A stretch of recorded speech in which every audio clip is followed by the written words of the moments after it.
જય વસાવડાના તમામ વિડીયોનો એક જ ઓફિશિયલ ખજાનો એટલે પ્લેનેટ જેવી યુટ્યુબ ચેનલનો જલસો. તો જલ્દી લાઈક કરો, સબસ્ક્રાઇબ કરો અને બેલ આઇકન પ્રેસ કરી ઓલ સિલેક્ટ કરો, જેથી તમે જોઈ શકો અમારા વિડીયો સૌથી પહેલા.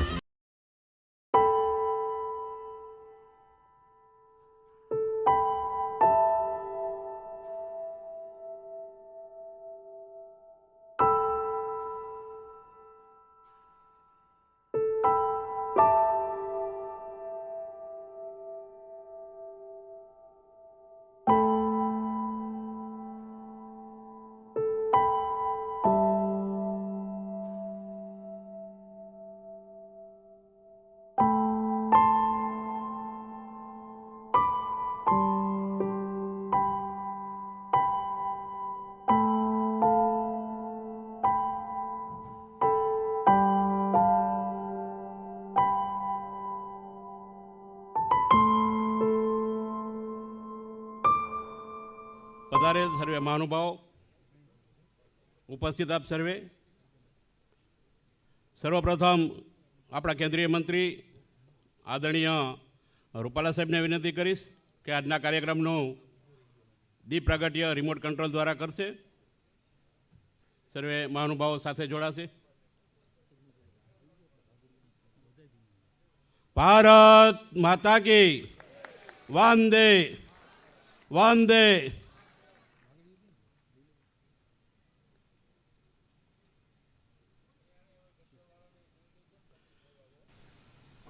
હવે હું વિનંતી કરીશ આદરણીય શ્રી પરસોત્તમભાઈ રૂપાલા સાહેબને આપણને આજના કાર્યક્રમમાં પ્રાસંગિક ઉદ્બોધન કરશે. આદરણીય શ્રી રૂપાલા સાહેબ.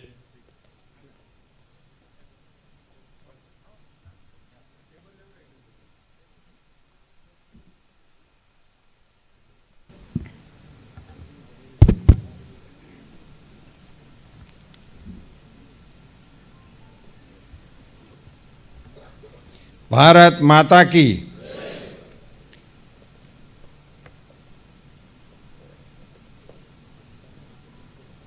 આપણા આદરણીય વડાપ્રધાન શ્રી નરેન્દ્રભાઈ મોદીના જન્મદિવસને ઉપલક્ષ્યમાં રાખીને સેવા અને સમર્પણના પ્રતીક આપણા નરેન્દ્રભાઈ એ વિષય ઉપર સંવાદનું આયોજન રાજકોટ મહાનગરની ટીમે કર્યું.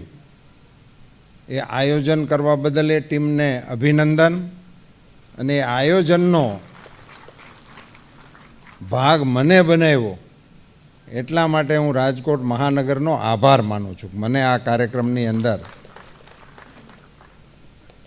આપે આવવાનું આમંત્રણ આપ્યું. આજના કાર્યક્રમના મુખ્ય વક્તા ભાઈ શ્રી જયભાઈ છે, અને એ આપણને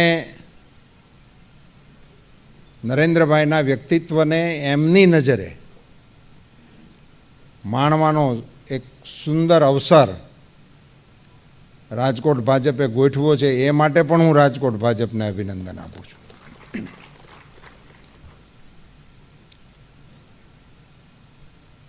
કાર્યક્રમના ભાગ તરીકે હું આ વિષય તરફ અંગુલી નિર્દેશ કરવા માટે ઊભો થયો છું. આપણા નરેન્દ્રભાઈ, એમનું વ્યક્તિત્વ, એમને સ્પર્શ કરવા માટે 10, 15, 20 મિનિટ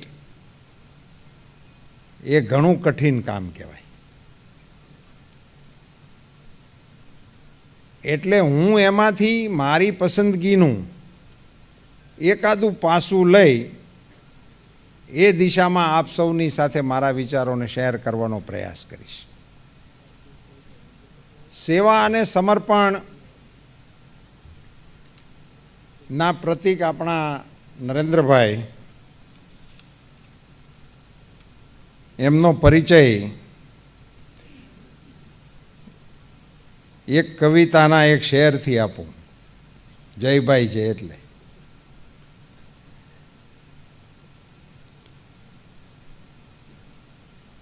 બાગ હોય ત્યાં રાગ હોય ને રંગ રંગની લીલા, ચીલે ચીલે ચાલુ નહીં પણ મારા વિધવિધ ચીલા, ચીલે ચીલે ચાલુ નહીં પણ મારા વિધવિધ ચીલા, આમ જુઓ તો ફકીર ફક્કડ, આમ જુઓ તો ફકીર ફક્કડ પણ મનનો નવાબી છું, સમય સમયનો વિવિધ પરિચય હું મધમાખી છું.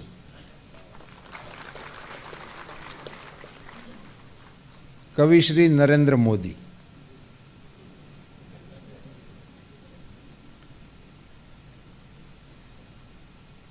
આ પરિચય સાથે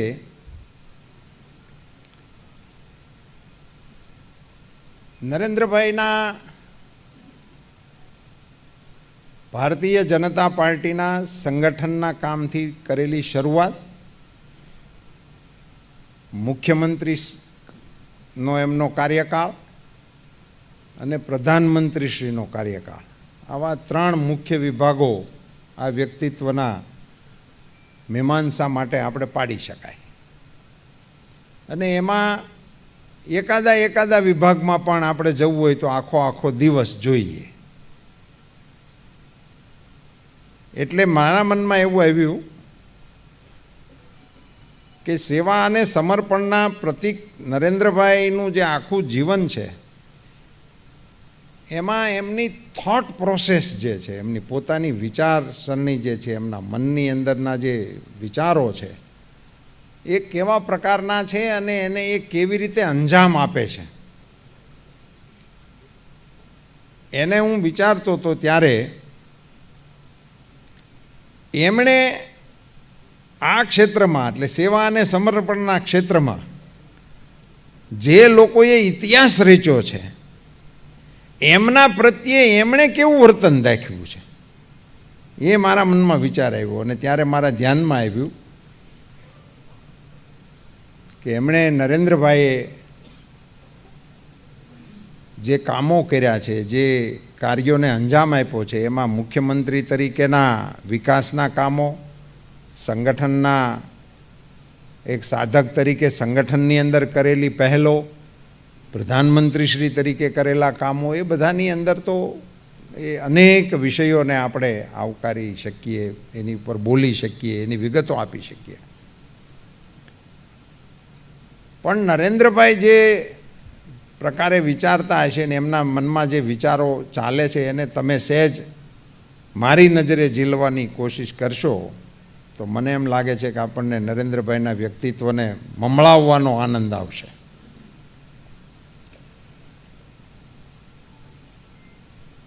જેટલા નરેન્દ્રભાઈને આથી ઐતિહાસિક સ્મારકોની રચના થઈ એમાં સૌથી પહેલું સ્મારક એ કચ્છનું શ્યામજી કૃષ્ણ વર્માનું સ્મારક બન્યું. સાહેબ, કલ્પના કરો, સ્વતંત્રતાના 75 વર્ષની ઉજવણી આપણે કરી રહ્યા છીએ, અમૃત મહોત્સવના કાર્યક્રમો આખા દેશની અંદર આપણે યોજી રહ્યા છીએ. આઝાદીને 75 વર્ષ થાય છે. એ આઝાદીને લાવવા માટે જે લડ્યા એ કેવા જુસ્સાથી લડ્યા હતા એની મૂલવી ન શકાય એવી જે મિસાલ છે, જેને વર્ણવવા માટેની કદાચ મારી પાસેનું મારું શબ્દ ભંડોળ છે એ રાંક લાગે છે મને. એ શ્યામજી કૃષ્ણ વર્માનું વ્યક્તિત્વ.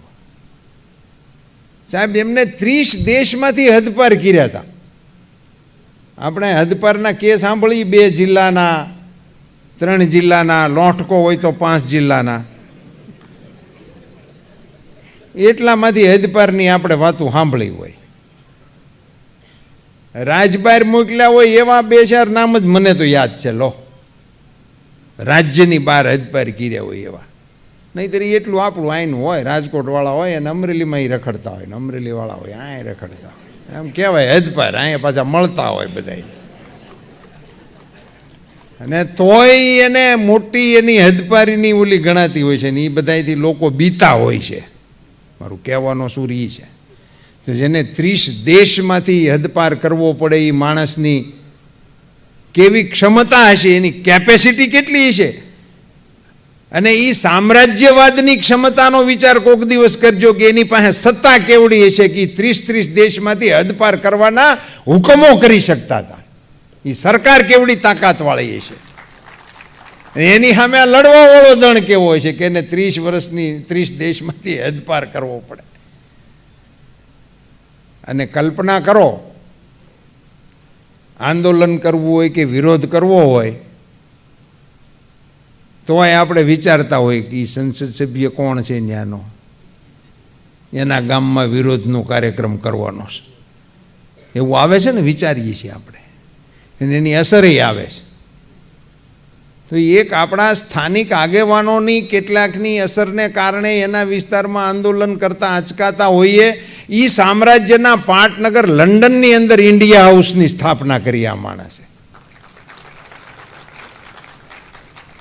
લંડનની અંદર ઇન્ડિયા હાઉસ સમજો કે એમણે ભારતમાં ક્યાંક બનાવ્યું હોય તો વાત અલગ છે. લંડનની અંદર, અને ત્યાં દેશમાંથી કોઈ સ્કોલરને ભણવા જવું હોય તો સ્કોલરશિપ આપે, અને સ્કોલરશિપના ફોર્મમાં લખ્યું હોય કે તમારે બ્રિટિશની નોકરી નથી કરવાની, એટલું લખી દો પછી સ્કોલરશિપ લો. સાહેબ, ખુમારીની તો કોઈક સીમાઓ આવતી હશે, પણ આ આપણા જે ક્રાંતિકારીઓએ દેખાડી છે ને એની પાસે સીમા નથી. અને એવી લડત લડનારા માણસો અંતિમ શ્વાસ સુધી જૂજ્યા હોય અને આઝાદી ન મળી હોય. તમે કલ્પના કરો એની મનોદશા કેવી હશે, અને એ માણસના મનમાં આશાઓ કેવી હશે કે પોતાના અસ્થિ પોતાના હાથે ડિપોઝિટ કર્યા બેંકની અંદર, એની ફી ભરતા ગયા કે અમારા અસ્થિને સાચવજો, અને એમાં વિલ લખ્યું છે કે એમાં કોઈ એના કુટુંબીજનોનું નામ નથી લખ્યું, એક જ લીટી લખી હતી, આઝાદ ભારતનો કોઈ નાગરિક આવે એને અમારા અસ્થિ આપજો. એટલે આઝાદી આવશે એની કેટલી પાકી શ્રદ્ધા, અને આઝાદ ભારતની નદીઓમાં અમારા અસ્થિને વહેવડાવજો. આવી ઉત્કટતાથી લડવાવાળા સ્વાતંત્ર્ય સેનાની ક્રાંતિકારીઓના ગુરુ, આ આપણા જેટલા ક્રાંતિકારીઓએ લંડનમાં જઈને ધમાકા કર્યા ને એનું હંધાઈનું ઉતારાનું ઠેકાણું આ એક જ હતું. એમનું ઉતારાનું ઠેકાણું હતું, એનું આશ્રય સ્થાન હતું. એવા શ્યામજી કૃષ્ણ વર્માનું આ વિલ હતું કે આઝાદ ભારતના નાગરિક આવે ત્યારે એને આપજો. હું આ સાદો એવો સીધો સવાલ નાનો એવો આપ સૌની વચ્ચે મૂકું કે એ અસ્થિને ક્યારે લેવા જવા જોઈએ? 15મી ઓગસ્ટે આપણે આઝાદ થયા, 16મી ઓગસ્ટે કોકને મોકલવો જોઈએ. અને ખરેખર તો 15મી ઓગસ્ટની ઉજવણીનું આયોજન કરવા બેઠા હોય ને એમાંય આ વિષય ચર્ચાવો જોઈએ કે આપણે ઉજવીએ છીએ તો ઓલાના અસ્થિ લેતા આવીએ ને પછી ઉજવણી કરીએ, એવું કરીએ કાંઈ. પણ એવું કદાચ ન થયું હોય તો 16મીએ તો કોકને રવાના કરવો જોઈએ. પણ એ અસ્થિઓને રાહ જોવી પડી નરેન્દ્રભાઈ મોદી ગુજરાતના મુખ્યમંત્રી બન્યા ત્યાં સુધી. અને એ નરેન્દ્રભાઈ એના અસ્થિઓને લઈ આવ્યા. નરેન્દ્રભાઈ અસ્થિ કળશને ખંભે લઈ અને ઉતરતા હતા એના સ્વાગતમાં અમે ત્યાં ઊભા હતા. એ ક્ષણ આવે છે તો મને રોમાંચ થાય છે. અત્યારે મને રોમાંચ થાય છે કે એના અસ્થિને લઈને આપણા નરેન્દ્રભાઈ આવ્યા. અસ્થિને લાવ્યા એટલું જ નહીં, એની માત્ર લઈ આવવાની ઘટનાને અંજામ આપીને સંતોષ માન્યો એવું જ નહીં, એમના અસ્થિઓની સારાએ ગુજરાતમાં સુંદર મજાની ગૌરવપૂર્ણ યાત્રાઓનું આયોજન કર્યું. એટલા પૂરતું પણ નહીં, પણ એ ઇન્ડિયા હાઉસની પ્રતિકૃતિ એ માંડવીના પાદરમાં ઊભી કરી. આજે જેણે લંડનમાં ન જોયું હોય એને એ ઇન્ડિયા હાઉસ માંડવીના પાદરમાં જોવા માટેની સગવડતા કરી. અને આઝાદીની લડતના સિપાહીને છાજે એવું સ્મારક બનાવવાનો યશ નરેન્દ્રભાઈ મોદીના ખાનામાં રહે. આ વાત મેં એટલા માટે કરી કે આ કામ ઘણું વહેલું થઈ શક્યું હોય, પણ આ નરેન્દ્રભાઈની વિચાર પ્રક્રિયા. બીજી ઘટના મારે યાદ કરાવવી છે. અમે બધા ગાંધીનગરમાં, હું પક્ષમાં મહામંત્રી કે પ્રમુખ કે એવું મારી જવાબદારીઓમાં હતો ને અમે કામ કરતા હતા. એમાં એક દિવસ વિચાર આવ્યો કે મહાત્મા મંદિર બનાવવાનો પ્રોજેક્ટ મોદી સાહેબે અમારી ટીમની વચ્ચે મૂક્યો. તો તો બોલો 2-4 જણા તો મારી યારે મંદિરની ડિઝાઇનની ચર્ચા કરી ગયા હતા. મારે તો જાજા ભાગના ટેકેદારો આવા. એમાં આરતીનું કેવી રીતનું થશે ને હા ધૂપ ને લોબાન ને ત્યાં સુધી પહોંચી ગયા.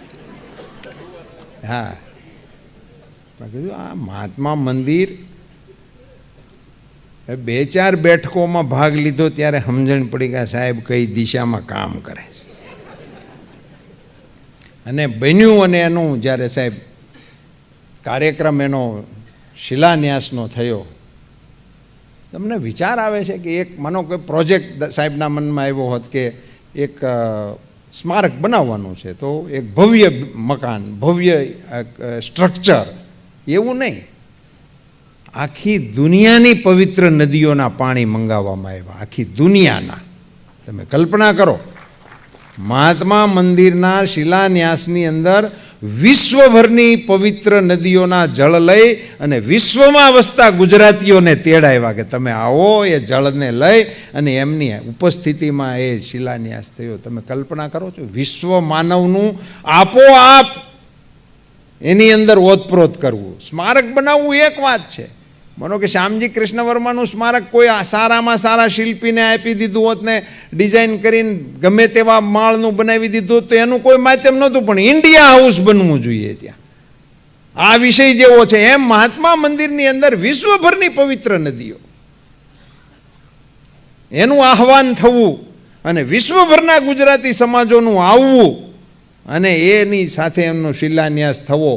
અને સાહેબ એ પ્રકારનો ત્યાં મહાત્મા મંદિરની જે રચના થઈ એનું દ્રશ્ય છે એ એક વિષય છે. એ આખા પેસેજને ધ્યાનમાં રાખીને વિધાનસભાથી લઈ અને હવે છેક રેલવેના ત્યાં બનેલી નવી પેલી હોટલ ને રેલવે સ્ટેશન સુધીના આખા બ્લોકને સાહેબે રિઝર્વ કર્યો અને એને એક એક આખું નવું આયામ આપ્યું. અને હોલ એ પ્રકારનો ગુજરાતમાં તો નથી, ભારતમાં ક્યાંય નથી.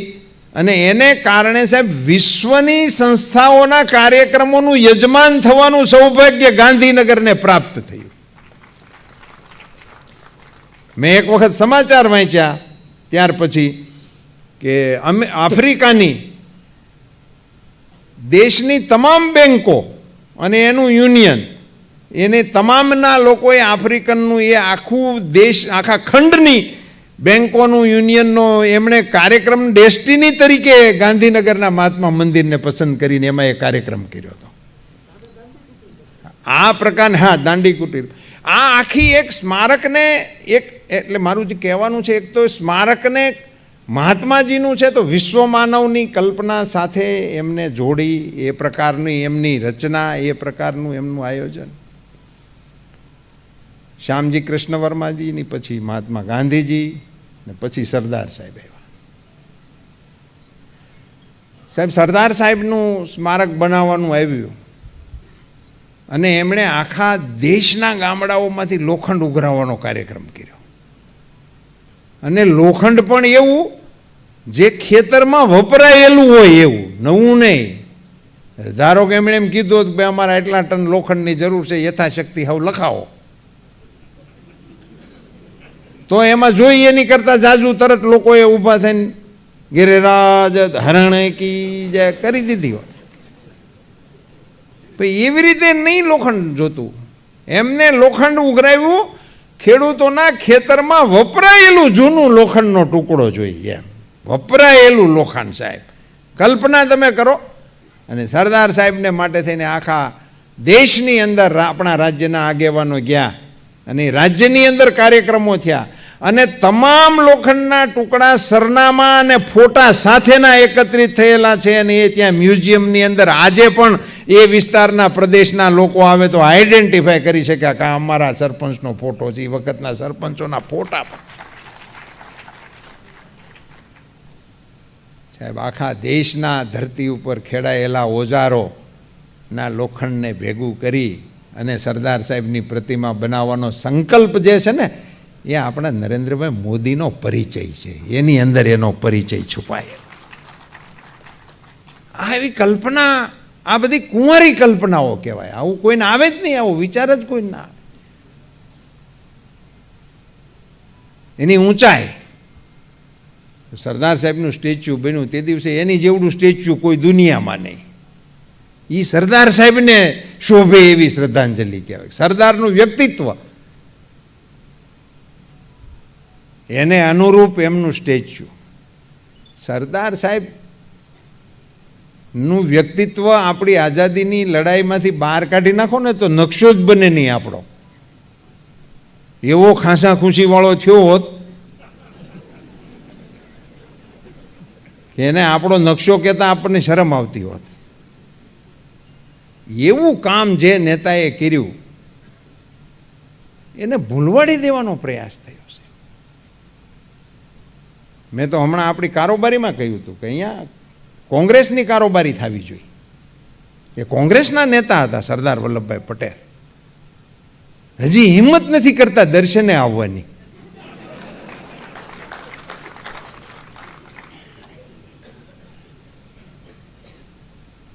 નરેન્દ્રભાઈને કામ કરવાની ખૂબી એટલી બધી અસરકારક હોય છે કે એમના પ્રપિતામહની પ્રતિમા પાસે છોકરા જાતા બીવે છે.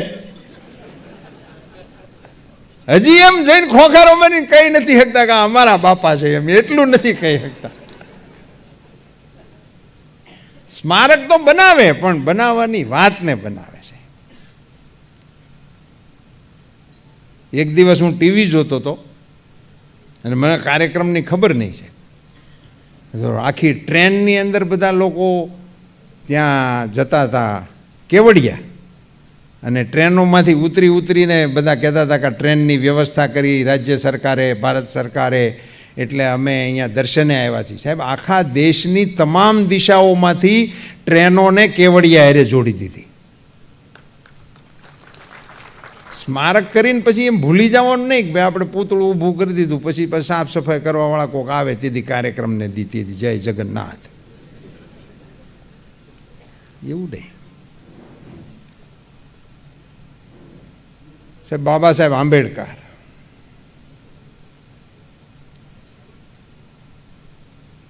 રાજનીતિમાં આ શબ્દનો પ્રયોગ એટલો બધો વ્યાપક રીતે બધાએ કર્યો,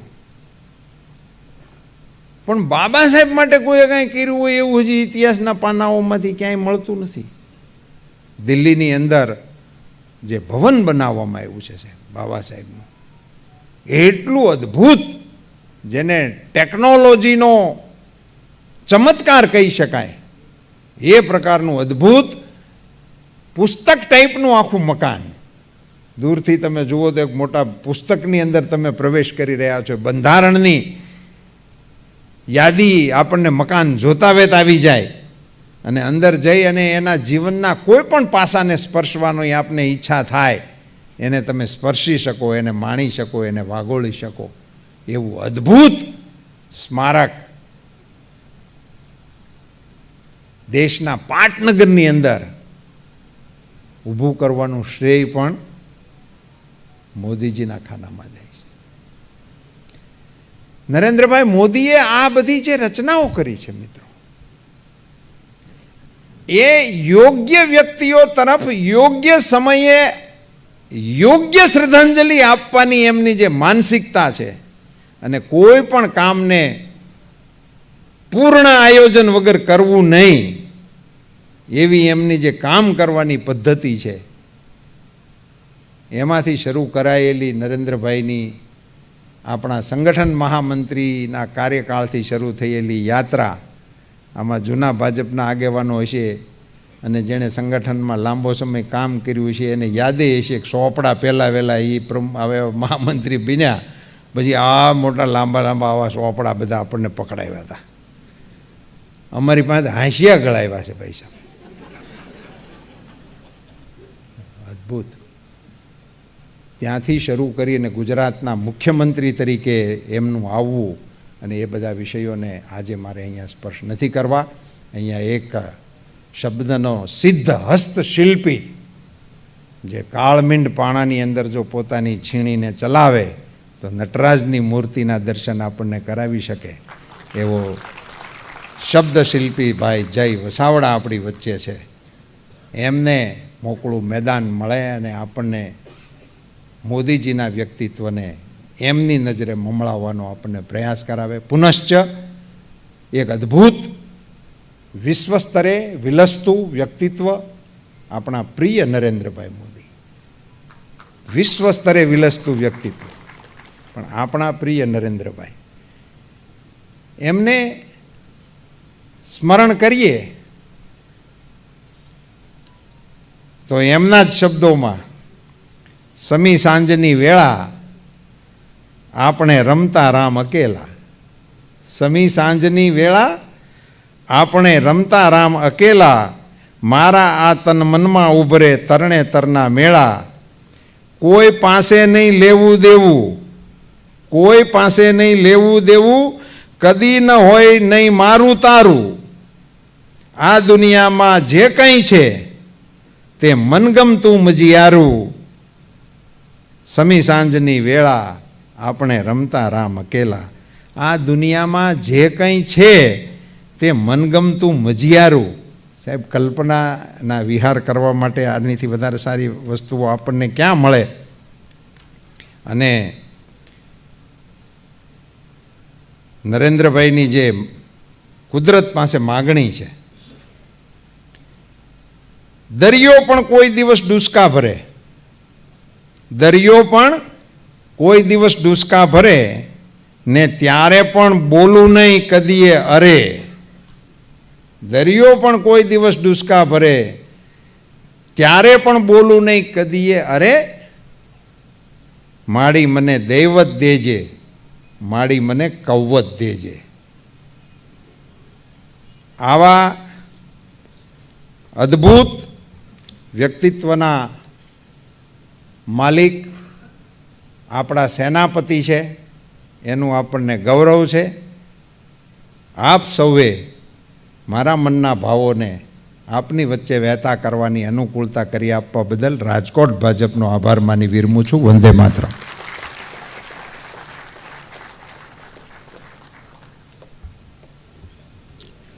આભાર રૂપાલા સાહેબ આપનું વંદનીય ઉદ્બોધન માટે. હવે હું વિનંતી કરીશ આપણા વડાપ્રધાન નરેન્દ્રભાઈ મોદીના જીવન કવન ઉપર વક્તવ્ય આપવા માટે લેખક અને મોટિવેશનલ સ્પીકર આદરણીય શ્રી જયભાઈ વસાવડાને વિનંતી કરીશ, આપણને વક્તવ્ય આપશે.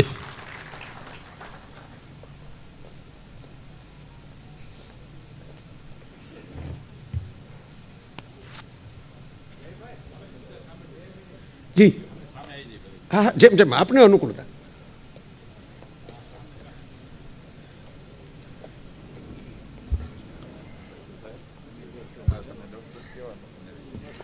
સાહેબનું કદાચ માસ્ક કરી છે. ના ના, આપણું નથી.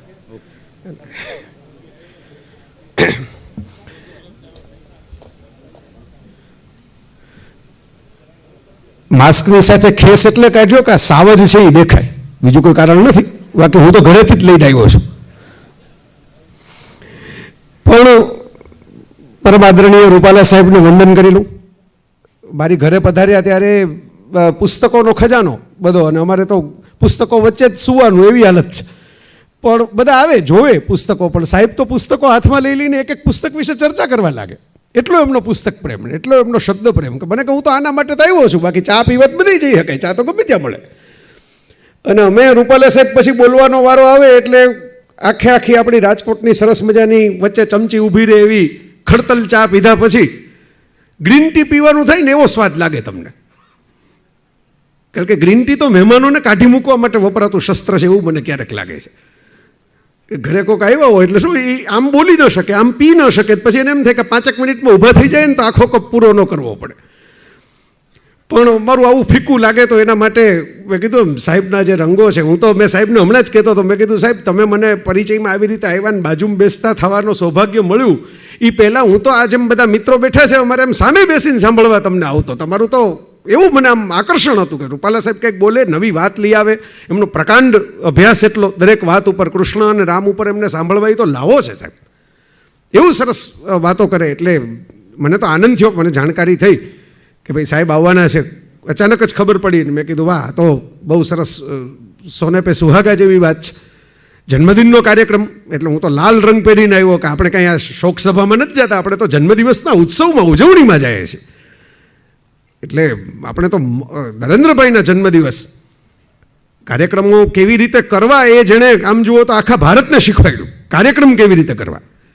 બાકી મને બરાબર યાદ છે કે સ્કૂલમાંથી અમને એમ કહેતા કે સરકારનો પેલો ધ્વજવંદનનો અને 1 મેના ગુજરાત દિનનો પ્રોગ્રામ હોય એમાં કોઈ બેસી નહીં, કોઈ ઓડિયન્સ તો હોય જ નહીં, એટલે 2 જ ઓડિયન્સ હોય, પોલીસવાળા અને સ્કૂલના વિદ્યાર્થીઓ. કારણ કે સામેથી સ્વયંભૂ આવવાનું ઓડિયન્સ હોય નહીં. એમાં તમે વિચાર કરો કે નરેન્દ્રભાઈએ કેવી કરામત કરી હશે કે સ્વર્ણિમ ગુજરાતનો કાર્યક્રમ જ્યારે અમદાવાદમાં થયો, આખા કાર્યક્રમનો એવો વંશમોર થયો કે સ્ટેડિયમની અંદર બીજી વાર આખો કાર્યક્રમ રિપીટ કરવો પડ્યો. પબ્લિકે ઢગલો કરી દીધો કે ભાઈ અમારે જોવો છે, અમારે જોવો છે. લાસ્ટ ટાઈમ અહીંયા 26મી જાન્યુઆરીનો આપણે રાજકોટમાં કાર્યક્રમ કરેલો, આ બધા મિત્રો હશે જ. વિજયભાઈ હતા ને મારો પોતાનો એવોર્ડ લેવાનો, હું નીકળી ન શકું, હું ચાલીને નીકળો ગેલેક્સી સિનેમાથી રેસકોર્સ વિંધી અને સીધો ત્યાં ગયો ચાલતો. કારણ કે એટલો ટ્રાફિક, લોકોને બધાને એ જ પ્રોગ્રામમાં જવું હતું કે સરકારનો પ્રોગ્રામ. તમે વિચાર કરો, આકર્ષણ પેદા કરી દીધું. આ બહુ અદ્ભુત ઘટના છે. કારણ કે સરકારી કાર્યક્રમનું કાર્ડ આવે એટલે અધિકારીઓ પરાણે ઘણીવાર જતા હોય કે આપણે પગાર લઈએ છીએ એટલે જવું પડે, કારણ કે આમાં તો 2 કલાક શું કરશું. પણ સાહેબે એ લેવલના પ્રોગ્રામો શરૂ કર્યા. એટલે હું તમને કહું છું કે આ કાર્ય કરવાનો પછી એનો ક્રમ નક્કી થાય. પહેલાં તો કાર્ય. રૂપાલા સાહેબ બહુ સરસ રીતે, સાહેબ હું ગયો છું આ દરેક સ્મારકમાં આપણે વાત કરી, મને કચ્છમાં જઈને નવાઈ એ લાગી કે આખું યથાવત ઇન્ડિયા હાઉસ, કોઈ લંડન ન જઈ શકે. લંડનમાં જે ઇન્ડિયા હાઉસ શ્યામજી કૃષ્ણ વર્માએ ઊભું કર્યું હતું એ એઝ ઇટ ઇઝ ઊભું કરેલું છે ત્યાં, આબેહૂબ. બાકી સ્મારક તો એવું હોય કે શ્યામજી કૃષ્ણ વર્માનો મોટો બધો ફોટો કે ચિત્ર કે શિલ્પ હોય અને ત્યાં 5-7 બધી અલગ અલગ વિગતો લખે. આપણે જૂના જમાનાના મ્યુઝિયમો સ્મારકોની એલર્જી જે થઈ ગઈ લોકોને, એનું મુખ્ય કારણ આ કે ત્યાં જાઓ પછી કંટાળો એવો ભાવ છે ને, માણસને ગમે નહીં. આમ દેખાવ તો કરવો પડે. આ તો માસ્ક આવી ગયો એટલે વાંધો નથી આવતો, એટલે મોઢું કેવું થાય કે એ ખબર નથી પડતી મોટા ભાગનાને. પણ કંટાળો તો ગમે નહીં ને. આમ પછી પરાણે ઓલા આધે ઇધર જાઓ આધે ઉધર જાઓ બાકી મેરે પીછે આવ એમ કરીને સ્મારકમાંથી આમ ફટાફટ પસાર થઈ જાય. નરેન્દ્રભાઈ આખી વ્યાખ્યા બદલાવી નાખી સ્મારકની. માણસને હોશ થાય, માણસ 15 સેલ્ફી લઈને ઇન્સ્ટાગ્રામમાં અપલોડ કરે.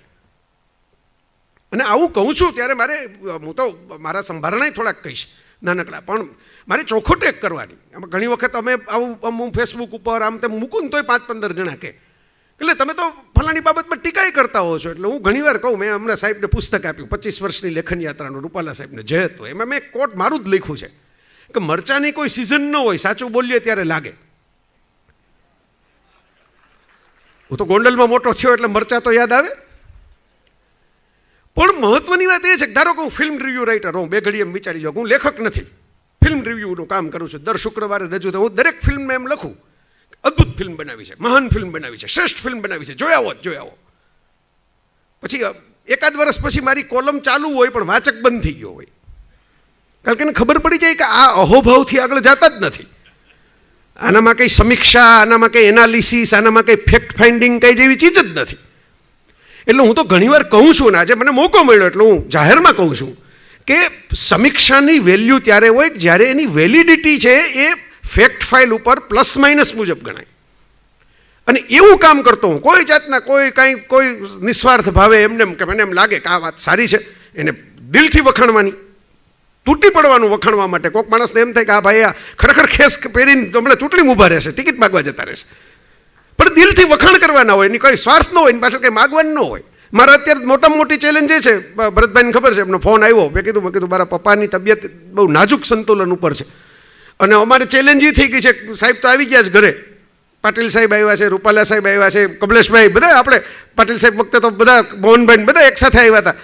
તો અમારા ઘરમાં પેલા પુસ્તકો એટલા બધા છે. અમારો ડૉક્ટર છે ચિરાગ માત્રાવાળીયા, એણે એમ કીધું, નામ સહિત તમને કહું છું કે આ બધી ડસ્ટ લાગે અત્યારે. આ ઘરે આઈસીયુ આપણે બનાવવું હોય તો ક્લીન એન્વાયરમેન્ટ કરવું પડે. હવે આ એક ફ્લેટમાં હમાતા નથી એટલા પુસ્તકોને ક્યાંક હું હમણાં પેટીઓ બનાવડાવું છું પતરાની, એનો ઓર્ડર આપ્યો છે. અને હવે બધાને સાફસૂફ કરી અને એ પુસ્તકોને ક્યાંક બહાર રાખવા ને ક્યાં રાખવા, જગ્યા તો હોવી જોઈએ ને આપણી પાસે પુસ્તકો વધારાની રાખવાની. હવે એ ચેલેન્જમાંથી હું પસાર થાઉં છું. બોલો, આ પરિસ્થિતિ છે અત્યારે. એટલે આમાં પાછળ કોઈ એજન્ડા, મારો કહેવાનો મતલબ એ છે કે જ્યારે વાત કરીએ, વખાણ કરીએ તો પણ, ટીકા કરીએ તો પણ, તુલાધાર સત્ય મહાભારતનો શબ્દ છે. ભીષ્મ પિતામહે જે કૌશિક મુનિની કથા કહી સત્ય કોને કહેવાય એના માટે તુલાધાર સત્ય કહેવાનું હોય. એ જ તુલાધાર સત્યથી હું વખાણ કરું છું નરેન્દ્રભાઈ મોદીને. હું બહુ ખુમારીથી ખાનદાનીથી કહું છું તમને કે જે તુલાધાર સત્યથી જ્યારે કોઈ કામગીરી બાબતની કોઈ સમીક્ષામાં મેં ટીકા કરી હોય એ જ તુલાધાર. આમાં હું જરાય શબ્દો ચોરતો નથી. કોક મને એમ કે ના તમને બોલાવ્યા હોય એટલે વખાણ કરવા પડે, પરાણે ઠાવકું મોટું રાખવું પડે, એમ નહીં.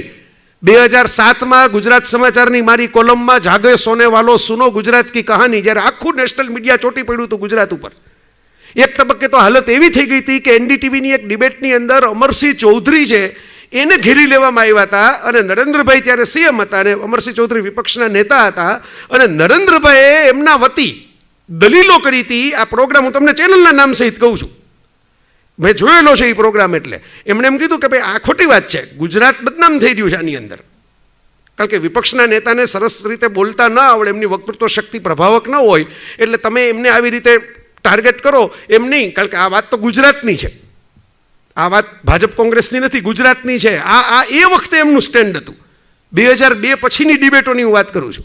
અને એ જે વાતાવરણ હતું, આજે તો ઘણા બધા લોકો ભૂલી ગયા. હવે તો 18 વર્ષની એવી પેઢી નવી આવી ગઈ મતદાતાઓની. વિચાર કરો 2002 થી 2021 એટલે એવી પેઢી આવી ગઈ જેની ખબર જ નથી ત્યારે ચેનલોમાં શું બતાવાતું, શું ચર્ચા થતી, ગુજરાત ઉપરનો કેવો એજન્ડા નેશનલ લેવલનો ચાલુ થઈ ગયો હતો, આ કંઈ ખબર જ ન હોય એવી એક જનરેશન આવી ગઈ. ત્યારે મેં લેખ લખેલો કે જાગો સોને વાલો સુનો ગુજરાત કી કહાની. હું પ્રશંસક છું, ત્યારનો પ્રશંસક છું, ભક્ત નહીં હોઉં, પણ ભક્ત અને વિરોધી બંને અંધ થઈ જાય છે. મને વાંધો ત્યાં આવે, આંખો અંજાઈ જાય ને પછી તમને દ્રશ્ય દેખાય નહીં. પણ પ્રશંસક છે ને એ તો ગુણગ્રાહી હોય, ગુણ એક પછી એક જોઈ શકે. ને એ મારે તમારી સામે એટલે મૂકવા છે. અહીં કેટલાક યુવાનો પણ છે, વિદ્યાર્થી મિત્રો કહી શકાય એવી ઉંમરના લોકો છે, અને અહીં સક્ષમ કાર્યકર્તાઓ પણ છે. તો હું ધ્યાન રાખીને એ બોલવાનો છું કે તમને શું ઉપયોગી થાય નરેન્દ્રભાઈ પાસેથી, આપણે શું કેળવવાનું છે. મારે કોલેજોમાં રૂપાલા સાહેબ જ્યારે જવાનું થાય ને ત્યારે હું અચૂકપણે નરેન્દ્રભાઈનું એક ઉદાહરણ આપું કે 20 વર્ષ થિયરીના અને 20 વર્ષ પ્રેક્ટિકલના કોમ્બિનેશન જો તમે કરી શકો ને તો બાકીની જિંદગી છે ને તમને કોઈ પાડી ન શકે. 20 વર્ષ થિયરીના, 40 વર્ષની ઉંમર ગણો, નરેન્દ્રભાઈનું આમ જાહેર જીવન 40 વર્ષે લોકો ઓળખતા થઈ ગયા હોય એ લેવલે આપણે ગણીએ તો 20 વર્ષ થિયરીના. વડનગરના કાર્યક્રમમાં અમે સાથે હતા, એ પોતે બોલેલા કે મને કે તમારા નાગરોના હટકેશ્વર મંદિરના દીવડે મેં બહુ પુસ્તક વાંચ્યા છો, ઘરે લાઇટ બંધ થઈ જાય ને તો ત્યાં હું અજવાળું ગોતવા જતો વાંચવા માટે. અદ્ભુત વાંચન. એકવાર જાહેરમાં એમણે એમ કહેલું કે મારે 2 જોડી કપડાં સિવાય બીજું કંઈ બહાર જાવ તો લઈ જવાનું નથી. આ લાઇબ્રેરી મારી જે છે મોટી, એ કેમ સાચવવી ને એ કેમ ફેરવવી એ પ્રશ્ન થાય. કોઈ કપડાં લત્તા માલમત્તાનો પ્રશ્ન નથી. પણ એકલી થિયરી હોય ને માણસ પુસ્તકીયો કીડો થઈ જાય. આપણે જૂના ભાષામાં શબ્દ છે વેદીઓ, વેદની જ વાતો કર્યા રાખે ને વેદના જ ઉદાહરણો આપ્યા રાખે ને આમાં આમ કીધું હતું, આમાં આમ કીધું હતું, આમાં શ્લોક ધીરે ધીરે એક શબ્દ આવી ગયો એના માટે કે આ ભાઈ બીજું કંઈ જાણતા જ નથી, આ બીજી દુનિયામાં કંઈ કરતા જ નથી, એને પ્રેક્ટિકલ લાઈફની કંઈ સમજ જ નથી. નરેન્દ્રભાઈ અનબીટેબલ છે, ઇનવિન્સિબલ છે, અજોડ અને અવિજિત રહ્યા છે. તમે વિચાર કરો, આ રેકોર્ડ વિશ્વ રાજકારણમાં કોઈ નેતાના નામે નથી. મેં કાલે મારી જે જન્મદિનના અભિનંદનમાં છે એમાં લખેલું, ગયા વર્ષે મેં એક ટ્વીટ કરી એમાં આ ઉલ્લેખ કરેલો. મને તો યાદ રહી ગયું છે કારણ કે 6 ઓક્ટોબર મારો તારીખ મુજબ જન્મદિવસ, મનાવું દશેરા તિથિ મુજબ છે એટલે, પણ 6 ઓક્ટોબરનો જન્મદિવસ મારો તારીખ મુજબ, અને જો ભૂલતો ન હોય તો બધા વિદ્વાન લોકો છે એને ખબર જ હશે, 7મી ઓક્ટોબરે નરેન્દ્રભાઈ છે એ ગુજરાતના વિધિવત મુખ્યમંત્રી તરીકે આવ્યા. 7મી ઓક્ટોબર, 7 ઓક્ટોબર 2021 થશે એટલે 2 દશકા 20 વર્ષ જાહેર જીવનના એમના સત્તા સ્થાને પૂરા થશે. એની પહેલાં એક સાદી પંચાયતની ચૂંટણી જે માણસ લડે નહીં, અને લડે તો સીધી સીએમ તરીકે જ પહેલી વિધાનસભા લડે, અને જેવી પહેલી સંસદ લડે એ ભેગા સીધા પીએમ જ થાય, એક પણ ચૂંટણી હારે નહીં એની વચ્ચે, અને સત્તા સ્થાન સિવાય એક પણ ખુરશી ભોગવે નહીં. થોડાક મહિના, એક અઠવાડિયા કે 10 દિવસ માટે નહીં, કાં સીએમ હોય ને કાં પીએમ હોય.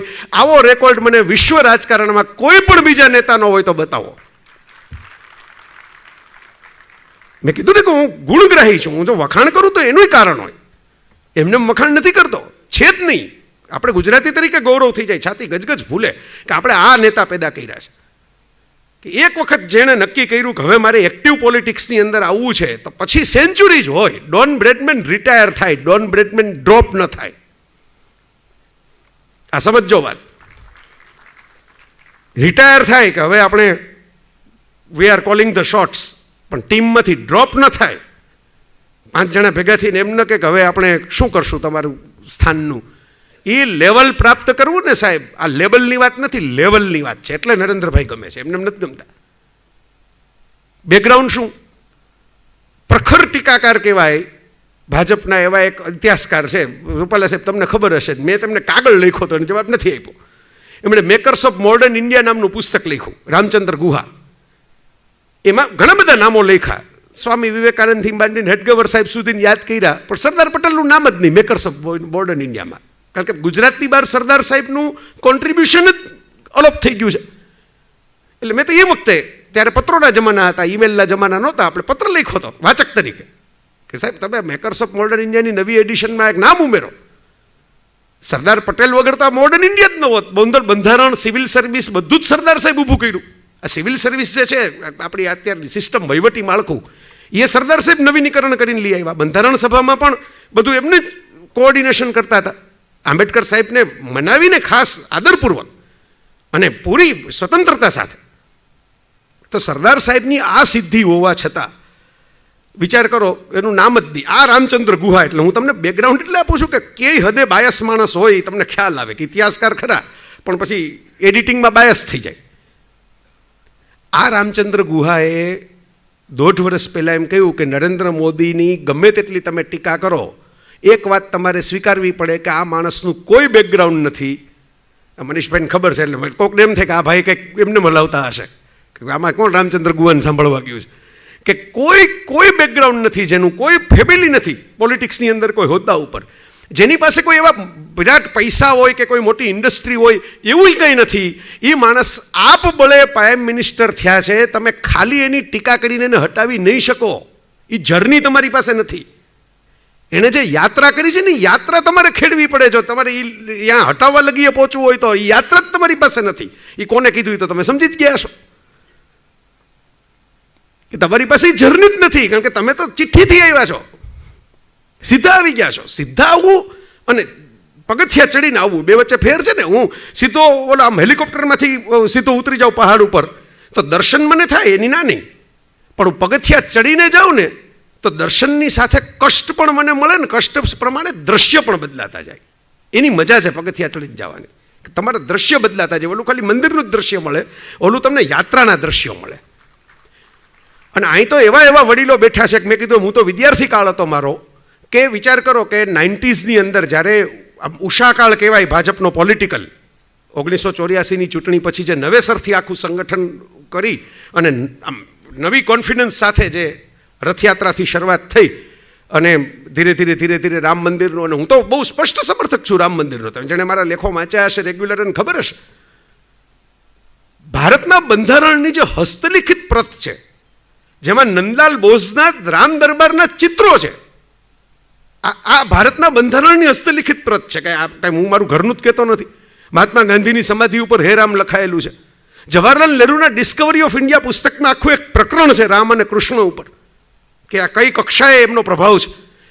રવિન્દ્રનાથ ટાગોરે એમ કીધું છે કે 2 જ રાજાઓની સત્તા ભારતમાં ચાલે, બાકીના બધા એના ખંડિયા કહેવાય, રામ અને કૃષ્ણ, કારણ કે હૃદય ઉપર રાજ કરનારા રાજાઓ છે. આ રામ મંદિર બનવું ને એ એક તબક્કે તો અશક્ય સપનું લાગતું હતું કે સત્તામાં આવીએ તો એ બની ન શકે આપણાથી. મોટા અમારા જેવા બધા જે અમારી પહેલાંની પેઢીના લેખકોએ આવું લખવા માંડ્યા હતા કે નહીં જ બને, ભૂલી જાઓ. સાહેબ, નરેન્દ્ર મોદીની લેગસી છે કે એણે બહુ જ કુશળતાપૂર્વક, કોઈ રમખાણ નહીં, કોઈ માથાકૂટ નહીં, ક્યાંય કરફ્યુ નાખવો નથી પડ્યો, કંઈ કોઈ બોમ્બ ધડાકા નથી થયા. આપણે ભૂલી જઈએ છીએ કે 2014થી 2021 વચ્ચે સરહદી ક્ષેત્રોને બાદ કરતા, નક્સલાઇટ અને સરહદી ક્ષેત્રોને બાદ કરતા મોટા બવાજના ધડાકાવાળા તો દિવાળી ઉપર ફટાકડા જ ફૂટે છે, એક પણ બોમ્બ નથી ફૂટતા. તો આ લેગસી નથી. કારણ કે ખોટો હોવ તો તમે મને કહી શકો કે ના ભાઈ, તમે તો જો આમ કે પહેલાં અમદાવાદ, સુરત, મુંબઈ લોકલ ટ્રેનમાં બેસતા માણસ મૂંઝાઈ જાય મુંબઈમાં. કઈ કક્ષાએ એ એક પ્રભાવ તો છે ને, એક ધાક છે, ધાક. આ ધાક કાઠિયાવાડી શબ્દ છે. કોઈક સામે આવે એ પહેલા અંદરથી જ નક્કી કરી લે કે આપણે સામે જવું જ નથી, ધાક કહેવાય. મેં પોતે 2014ની અંદર એવું લખેલું કે 370મી કલમ હટાવવી લગભગ અશક્ય છે. લગભગ શબ્દ મેં વાપરેલો, લખેલું છે. લગભગ અશક્ય છે, કારણ કે મેં જેટલો અભ્યાસ કર્યો દરેકમાં આવે કે જમ્મુ કાશ્મીરની વિધાનસભા છે એ ઠરાવ પસાર ન કરે ત્યાં સુધી હટે નહીં. એટલે આપણા મનમાં તો એવો ગૂંચવાડો થવા માંડે કે આ તો સીધી સાદી વાત છે કે આ ઠરાવ તો ઓલી વિખેરાઈ ગયેલી વિધાન પરિષદ છે, એ કેવી રીતે થાય? જે અભ્યાસુ મિત્રો હશે ને ખબર હશે. તો વિચાર કરો, આ આઈડિયા તમે જુઓ. અમારા જેવા કેટલાય બધા લોકોને આમ જેને કહેવાય ને આમ ગુગલી બોલની જેમ અચાનક આમ ટપો આમ પડે ને સ્ટમ્પ આમ ઉડી જાય એવો આઈડિયા કે આખું જમ્મુ કાશ્મીર રાજ્યનું જ સમાપન જો થઈ જાય ઓરિજિનલ જે હતું એનું, તો વિધાન પરિષદવાળો મુદ્દો જ ઉડી જાય. અને વિધાન પરિષદવાળો મુદ્દો જ ઉડી જાય તો પછી એમ કહી શકાય કે 370મી કલમ છે એ આખી ન હટાવો તો એની જે કલમમાં જે ભાગ છે ઓલો જે આપણને નડે છે એ હટાવી દો. સાહેબ, ઝંડા તો ઘણાએ લહેરાવવા માટેની કોશિશો કરી હશે, પણ કલમ હટાવી દેવી આ લેગસી છે નરેન્દ્ર મોદીની. આજે સેવા અને સમર્પણ, કારણ કે આ કે એમને એમાં શું મોદી સાહેબના પરિવારને કંઈ ફાયદો થાય? આમાં કંઈ એમના ઘરની અંદર કે એમના બેંક એકાઉન્ટની અંદર કંઈ ફાયદો થાય? નહીં. આ ફાયદો તો તમને મને થયો, દેશવાસીઓને થયો, નાગરિકોને થયો. તો મારે સ્વીકારવું પડે કે આ લેગસી છે. સાહેબ, તમે વર્લ્ડ હિસ્ટ્રીનો અભ્યાસ કરો, કેનેડાથી શરૂ કરીને અમેરિકા સુધીના, યુકે સુધીના તમામ દેશોમાં જ્યારે વેટ જેવો જીએસટી જેવો વેટ લાગુ પડ્યો ને ત્યારે જે ગવર્મેન્ટે લાગુ પડ્યો હોય એની ગવર્મેન્ટ બીજી ચૂંટણી જીતી નથી શકી. કારણ કે એ ટેક્સેશનનું એવું જ સ્ટ્રક્ચર આવે કે પહેલી નજરે તો હંમેશા બધાને દુઃખ થાય એટલે સીધી નેક્સ્ટ જ્યાં લોકશાહી હોય એની વાત છે. ઇલેક્શનની અંદર લોકો ખીજાય, પણ સાહેબે એ લેવલે પોતાનો એક પ્રભાવ જનમાનસના હૃદયમાં પેદા કર્યો છે, એક કનેક્શન બનાવીને. હું તો એમ માનું છું કે એમણે જ્યારે શરૂઆતના તબક્કે મીડિયા જોયું ને બધું કે મીડિયા કેવી રીતે કામ કરે છે, પછી એમણે નક્કી કર્યું ને મહાત્મા ગાંધી પછી આખા ભારતે બીજો એવો એક નેતા જોયો કે જેને કોમ્યુનિકેશન કરવા માટે કોઈની મોહતાજી જ નથી, જે ડાયરેક્ટ કોમ્યુનિકેશન પબ્લિક સાથે કરી શકે છે. વચ્ચેની ચેનલ જ ઉડી ગઈ. એ મન કી બાતનો રેડિયો પ્રોગ્રામ હોય, એ ડાયરેક્ટ જાહેર સભા હોય. તમે વિચાર તો કરો, 71 વર્ષની ઉંમર થઈ, 71 વર્ષની ઉંમરે ટ્વિટરમાં હાઈએસ્ટ ફોલોઅર એમના છે. યુવાન નેતાઓ તો ઘણા છે આપણી પાસે, પણ સાહેબ જેમ તમે ઓલું ઉદાહરણ યાદ કર્યું ને મહાત્મા મંદિરવાળું, એવું એક મારો નાનકડો અનુભવ છે કે વાંચે ગુજરાતવાળા કાર્યક્રમ, અને એમાં બધા સાહેબની એન્ટ્રી થઈને એની પહેલાં જે અંદર બેસવાનું હોય પછી બહાર જવાનું હોય. સાહેબે તો કાર્યક્રમને બહુ ચુસ્ત કરી નાખ્યા હતા. કેટલી નવી નવી લેગસી આપણને આપતા ગયા. કપૂરની ગોટી ખિસ્સામાં રાખે, મેં નજરે જોયું છે કે ક્યાંક દીપ પ્રગટ કેમ ઘી વધારે થઈ ગયું હોય ને તો લાંબી વાર ન લાગવી જોઈએ. અને બુકે નહીં પણ બુક, પુસ્તકો ભેટમાં આપવાના. નવા આઈડિયાનો તો ખજાનો. એમાં એમણે 2010ના વાંચે ગુજરાતના કાર્યક્રમમાં અંદર બધા જે ઊભા હોય એમાં હું તો બધા એના ચહેરાથી ઓળખું નહીં, જ્યાં બધા મોટા મોટા લોકો ઊભા હતા, એમ કીધું કે ફેસબુક એકાઉન્ટ ખોલવું જોઈએ બધાએ 2010માં. અને મારી નજર સામે એક વડીલ ત્યાં હતા ઊભેલા, એમણે એમ કીધું કે સાહેબ કઈ બેંક છે? એટલે એમને એમ હતું કે એકાઉન્ટ તો બેંકમાં જ ખુલે, એકાઉન્ટ થોડા કંઈ બીજી કોઈ જગ્યાએ ખુલે. એકાઉન્ટ શબ્દ બોલો એટલે બેંકના એકાઉન્ટ હોય. પછી સાહેબ તો કંઈ બોલ્યા નહીં, તો ચાલતા થઈ ગયા ત્યાંથી. પણ એ વખતે એમના મગજમાં હતું કે ડાયરેક્ટ કનેક્શન જો બનાવવું હોય ને પબ્લિક સાથે, સીધું ડાયરેક્ટ ડાયલિંગ, તો આ બધા સોશિયલ મીડિયા છે. વિચાર કરો, સોશિયલ મીડિયા આવ્યા અમેરિકાથી. અમેરિકનના નેતાઓએ જેટલો યુઝ નથી કર્યો એટલો નરેન્દ્રભાઈ યુઝ કર્યો, ટ્વિટર, ફેસબુક, યુટ્યુબ. આ રાજકોટની અંદર મારે જ બોલવાનું હતું અને એક કાર્યક્રમ શિક્ષણનો, નરેન્દ્રભાઈ સીએમ તરીકે એમાં આવવાના હતા અને અમે તો બધા સાઈડમાં ઊભા હોય ને એમાં વહેલા આવી ગયા. પછી ગ્રીન રૂમ જે કહેવાય ત્યાં બેઠા હોય, ત્યાં સીધી મને જોઈને વાત શરૂ કરી, શું લખ્યું છેલ્લે, કયો લેખ, એક બે લેખ મેં જૂના લેખા હતા એની ચર્ચા થઈ. પછી અચાનક આમ બુલેટની જેમ પ્રશ્ન આવ્યો સીધો. મને કે અમેરિકાની સૌથી મોટી એક્સપોર્ટ શું? મેં કીધું આપણે આ હિસાબી અધિકારી વર્ગ 2ની પરીક્ષા દેતા હોય એવી હાલત થઈ ગઈ. મેં કીધું અમેરિકાની સૌથી મોટી, એટલે હું તો વિચારવા માંડ્યો અમેરિકાની સૌથી મોટી એક્સપોર્ટ. આવું કંઈ ખબર નહોતી કે આવું પૂછાશે. આવું સાહેબ અચાનક આવો આઉટ ઓફ ધ બ્લુ જેને અંગ્રેજીમાં કહેવાય, અચાનક આવો ફટાકડો ફૂટે પગ પાછે કે અમેરિકાની સૌથી મોટી એક્સપોર્ટ શું? એટલે હું હજી વિચાર કરીને જવાબ આપું ને એ પહેલાં એમ કીધું કે સંસ્થાઓ અને મનોરંજન. હું તો ચક્કર ખાઈ ગયો ત્યારે જવાબ સાંભળીને. આ નરેન્દ્રભાઈ શું છે ને એની એક ઝલક આપું છું તમને. ઇનસાઇડ ઇન્ફો જેને કહેવાય. રસોડા, આપણે ડ્રોઈંગ રૂમમાં તો બધા ગયા હોય, આ તો રસોડું. મને મારું મોઢું જોઈને ખ્યાલ આવી ગયો કે આ ભાઈ ગૂંચવાણા આ જવાબમાં. મને કે દુનિયામાં માણસને સ્પર્શે એવી તમામ સંસ્થાઓ જેમ કે international monetary fund, world bank, WWF, પર્યાવરણ, ગ્રીન પીસ, આ બધી પર્યાવરણની સંસ્થા, મહિલા અધિકાર, હ્યુમન રાઇટ્સ, માનવ અધિકાર, આ ઘણા બધા બહેનો બેઠા છે. જેટલી સંસ્થાઓ રચાણી એ બધી અમેરિકન ફંડિંગ, અમેરિકન સ્પોન્સરશિપને અંદરખાનેથી અમેરિકાના જ માણસો ચલાવતા હોય એવી સંસ્થા. એટલે અમેરિકા સામ્રાજ્ય તરીકે ન છવાયેલું રહે ને તો એ બાળકો માટે શું તો કે યુનિસેફ, પર્યાવરણ માટે શું તો કે WWF, 15 સંસ્થાઓથી છવાયેલું રહે. અને બધા એલિયન હોલિવૂડની ફિલ્મોમાં અમેરિકામાં જ આંટા મારતા હોય. બીજા ગ્રહમાંથી આવી અમેરિકામાં જ ટપકે. તમે જુઓ, એ કોઈ આફ્રિકામાં ન જાય, કોઈ ભારતમાં ન જાય, કોઈ ફ્રાન્સમાં ન જાય, અમેરિકામાં જ જાય. સુપર પાવરની એક ઇમેજ આખી એન્ટરટેનમેન્ટથી પ્રોજેક્ટ કરી દીધી, મ્યુઝિક, મૂવીઝ. આ વિઝન વિચાર કરો, ગુજરાતના CM તરીકે હતા ત્યારે એમણે ઓબ્ઝર્વેશન કરીને રાખેલું. અને એ ડોનાલ્ડ ટ્રમ્પ કે બરાક ઓબામાને ભેટીને મળતા હોય તો આપણને એમ થાય તો ખરું ને કે માણસ ક્યાંથી ક્યાં જર્ની કરી શકે. ધારે તો માણસ, આ સંકલ્પ બળની વાત છે. આ કાલે ભરતભાઈ પંડ્યાનો એક લેખ હું વાંચતો હતો, એમણે લખ્યું છે કાર્યશક્તિ, યાદશક્તિ અને નિર્ણય શક્તિ. સંકલ્પ બળ કે નહીં, ન હેનું થાય. તમે કહો ન થાય, ન થાય, અમે કીધું ને 370, ન શેનું થાય? રામ મંદિર ન શેનું થાય? GST ન શેનું થાય? મેં નક્કી કર્યું એટલે થાય. અને પાછા કલ્પના તમે પોલિટિકલ એંગલથી જુઓ. જે મેં રાજકીય મિત્રો, અહીં જાહેર જીવનના મિત્રો છે, વ્લાદિમીર પુતિન પણ બાજુમાં બેસીને 4 કલાક વાતો કરે, સાઉદી અરેબિયાના પ્રિન્સ પણ વાત કરે, અબુધાબીના શેખ તો સન્માન કરે હાર પહેરાવીને, અને પાછા ડોનાલ્ડ ટ્રમ્પ હોય કે બરાક ઓબામા હોય, બે અલગ અલગ પક્ષ અમેરિકન રાજકારણના, બે પર્સનલ લેવલે વાત કરે. આ તમારી નજર સામે આ કંઈ આમે કીધું મારું ઘરનું બનાવેલું તો છે નહીં. તો આ વિશ્વ માનવવાળી જે વાત છે કે કનેક્શન બધી જગ્યાએ આપણે રાખવા.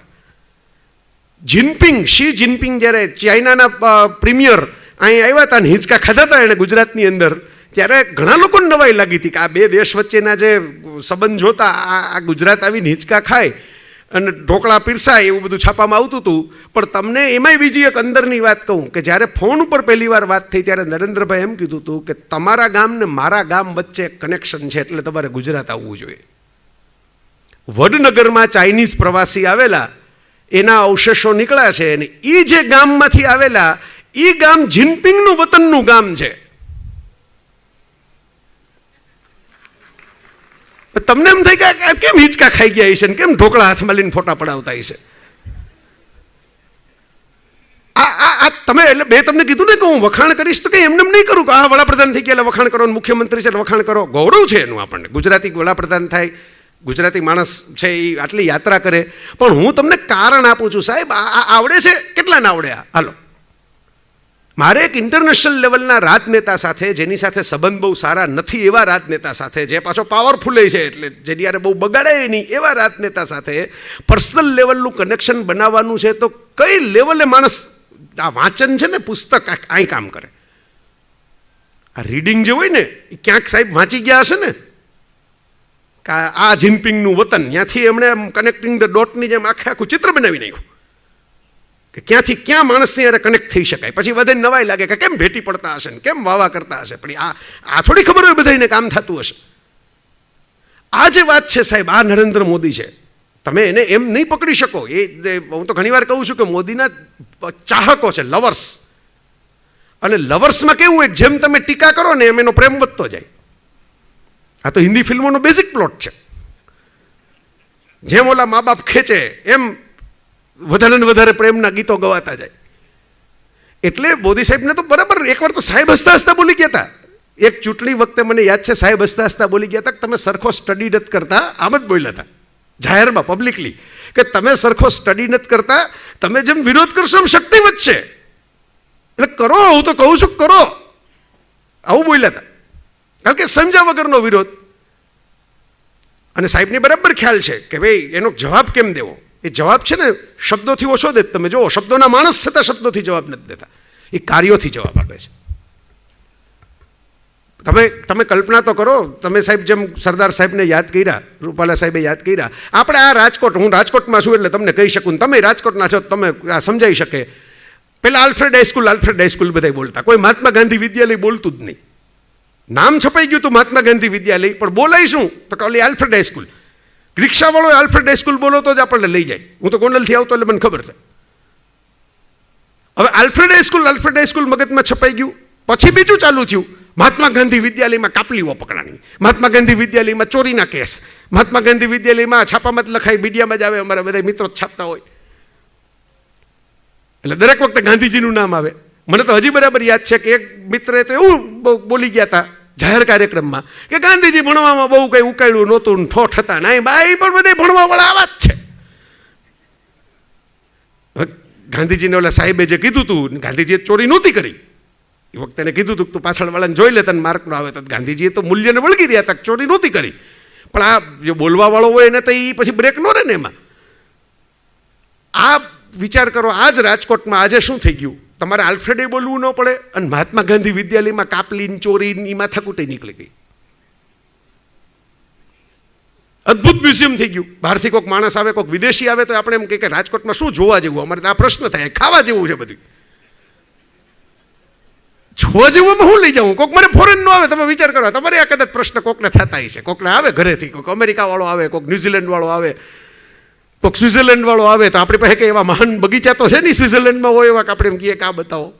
આપણે કંઈ ડિઝનીલેન્ડ છે નહીં કે એવું કંઈ લઈ જાય. રાજકોટમાં જોવા જેવું, અને આ કંઈ હેરિટેજ સિટી નથી કે ભાઈ વર્ષો 1000-2000 વર્ષ જૂનું કોઈ મોટું મહાન ઇમારત હોય કે કિલ્લા હોય, બરાબર. એટલે ખાવા જેવું કોક કે તો આપણે જલસો પડી જાય. એ તમે હાલો મારા ગામમાં હું તમને લઈ જાઉં, સવારથી હાંજ લગીને તમે હેઠા પડી જાવ એવું ખવડાવું, આખી દુનિયામાં ન જોયું એવું ખવડાવું.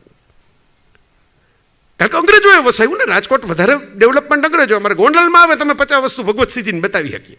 હા, અમે સરસ કાર્યક્રમ વિજયભાઈ હતા ને કર્યો હતો, આ બધા મિત્રો હાજર હતા, સોરઠી ડાયરીઝ મહારાજા ભગવતસિંહજીના આ જ ઓડિટોરિયમ. પછી અકીલાના પ્રોગ્રામમાં જયકારા કર્યો ને ત્રીજો આ મારે આ ઓડિટોરિયમ મારે સારું લેણું છે.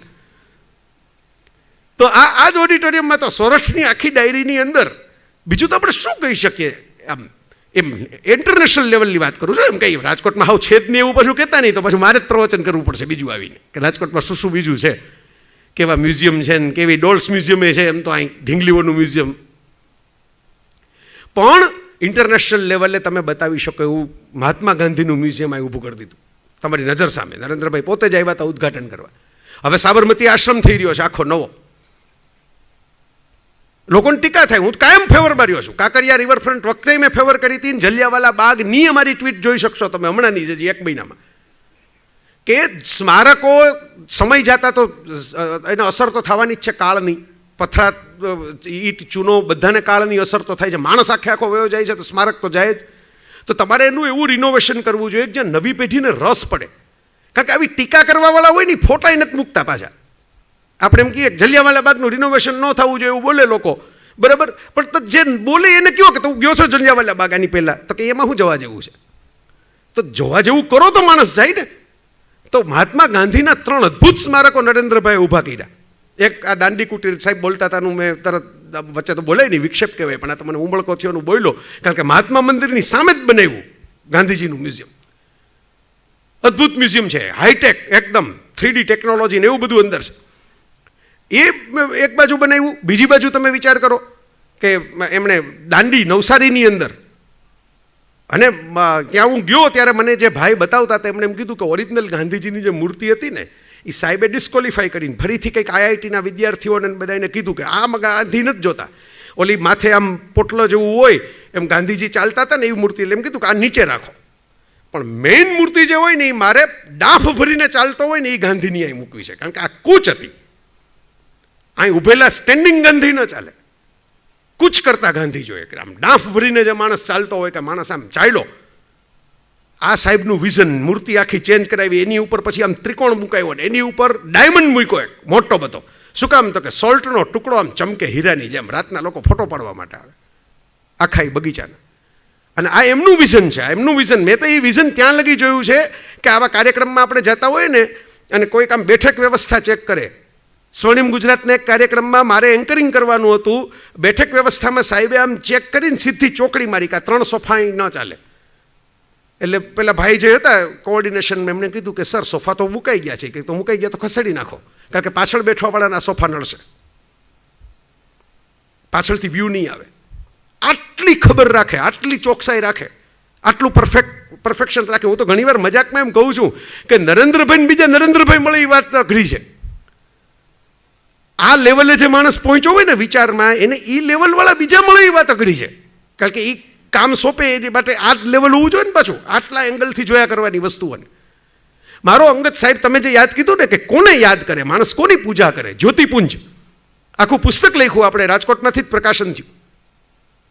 અને સંઘના જે બધા જે સાયકલ ઉપર ફરનારા ગુમનામ કહેવાય એવા વ્યક્તિઓ, અને મને એમાં બોલવા માટેનો ફોન આવ્યો ને હું મૂંઝાણો. કાર્યક્રમની યાદી વાંચીને મને મૂંઝવણ થઈ ગઈ. મેં કીધું આમાં આપણે લાયક નથી બોલવાને, આપણે વિવેકપૂર્વક છોડી દેવું જોઈએ. બધાય રમવા દડામાં ક્રિકેટમાં તો આઉટ થઈ જવાય. એટલે મેં હિતેશભાઈ પંડ્યા, હું નામ સહિત કહું છું એટલે તમને એમ ન લાગે કે હું કંઈ ફેંકાફેંકી કરું છું. તો હિતેશભાઈ પંડ્યાને ફોન કર્યો. મેં કીધું સાહેબ આ સંઘનો કાર્યક્રમ, પુસ્તક તો હું વાંચીને બધું સરસ બોલું, એમાં ના નહીં, પણ આમાં ઓડ મેન આઉટ જેવું લાગશે. મારા જેવો ટી શર્ટ પહેરનારો માણસ, મોહન ભાગવતજી આવવાના છે, ઋતંભરાજી છે, સાહેબ પોતે છે, 4 જ વક્તા. એટલે મેં કીધું હું આમાં જુનિયર મોસ્ટ કહેવાઉં અને આ શોભે નહીં. કોઈક મોટા સિનિયર વડીલ લેખકો હોય ને તો શોભે, એ થોડીક યાદો પછી તાજી કરી શકે. આ એટલે મને કે કંઈ વાંધો નહીં, હું વાત કરી જોઈશ. પછી સાંજે પાછો ફોન આવ્યો તમારે જ આવવાનું છે. મેં કીધું કે આમ ઓલા મને મૂંઝવણ ખરી, સાચું જાહેરમાં કહું છું, તમારી પબ્લિક આખી ગુજરાતની સાંભળતી હશે, લાઈવમાં કહું છું. મેં કીધું મારે બોમન ઈરાનીનો બોલિવૂડ કા બોસ નામનો પ્રોગ્રામ છે, ક્વિઝ શો, એમાં દિલ્હી જવાનું છે, બીજે દિવસે તો દિલ્હી જવાનું છે. એટલે મેં કીધું સાચું જ કારણ બતાવીએ. એટલે તો મને કે કાંઈ વાંધો નહીં, એ બધું થઈ રહેશે.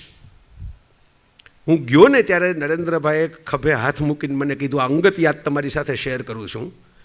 મને કે મને નહીં ખબર પડતી હોય કયા કાર્યક્રમમાં કોણ વક્તા તરીકે બોલાવવા. એટલે આપણે તો કંઈ બોલાય જ નહીં, આપણે એમને ઉભા રહ્યા ચૂપચાપ. મને કે આ જે માણસોનો જે કાર્યક્રમ છે ને એ મને કે શો ઓફવાળા માણસો નથી. આ બધાની જિંદગી તમે જોશો તો મેં તો જોયેલા છે, તમે ન જોયા હોય એટલે તમે વાંચીને નક્કી કરશો આ પુસ્તક. આ એ વ્યક્તિઓ છે જે ઘસાઈ ગયા, પાયાના પથ્થર થઈ ગયા. પાયા આ જો સાહેબની શબ્દ શક્તિ જુઓ. મને કે ઇમારતોના ફોટા પડે, પાયાના ફોટા ન પડે. આ નરેન્દ્ર મોદી છે, ઇમારતોના ફોટા પડે, પાયાના ફોટા ન પડે, પણ પાયા ઉપર ટકેલી હોય ઇમારત. આ પાયાના ફોટા છે. આમાં મારે એવો માણસ જોઈએ જે દિલથી બોલતો હોય, જેને બહુ બધી શબ્દ શક્તિના જાદુ ન કરે, તે પોતાના મનમાં આવે ને દિલથી બોલે.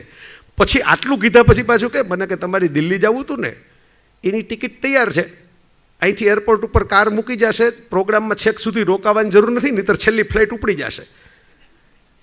એટલે પાછા આપણે મૂંઝાણા. મેં કીધું આ કેવું લાગે, આવા મોટા મોટા વક્તાઓ વચ્ચે હું મોટો વીઆઈપી હું એમ ભાગી જાઉં ચાલુ પ્રોગ્રામે.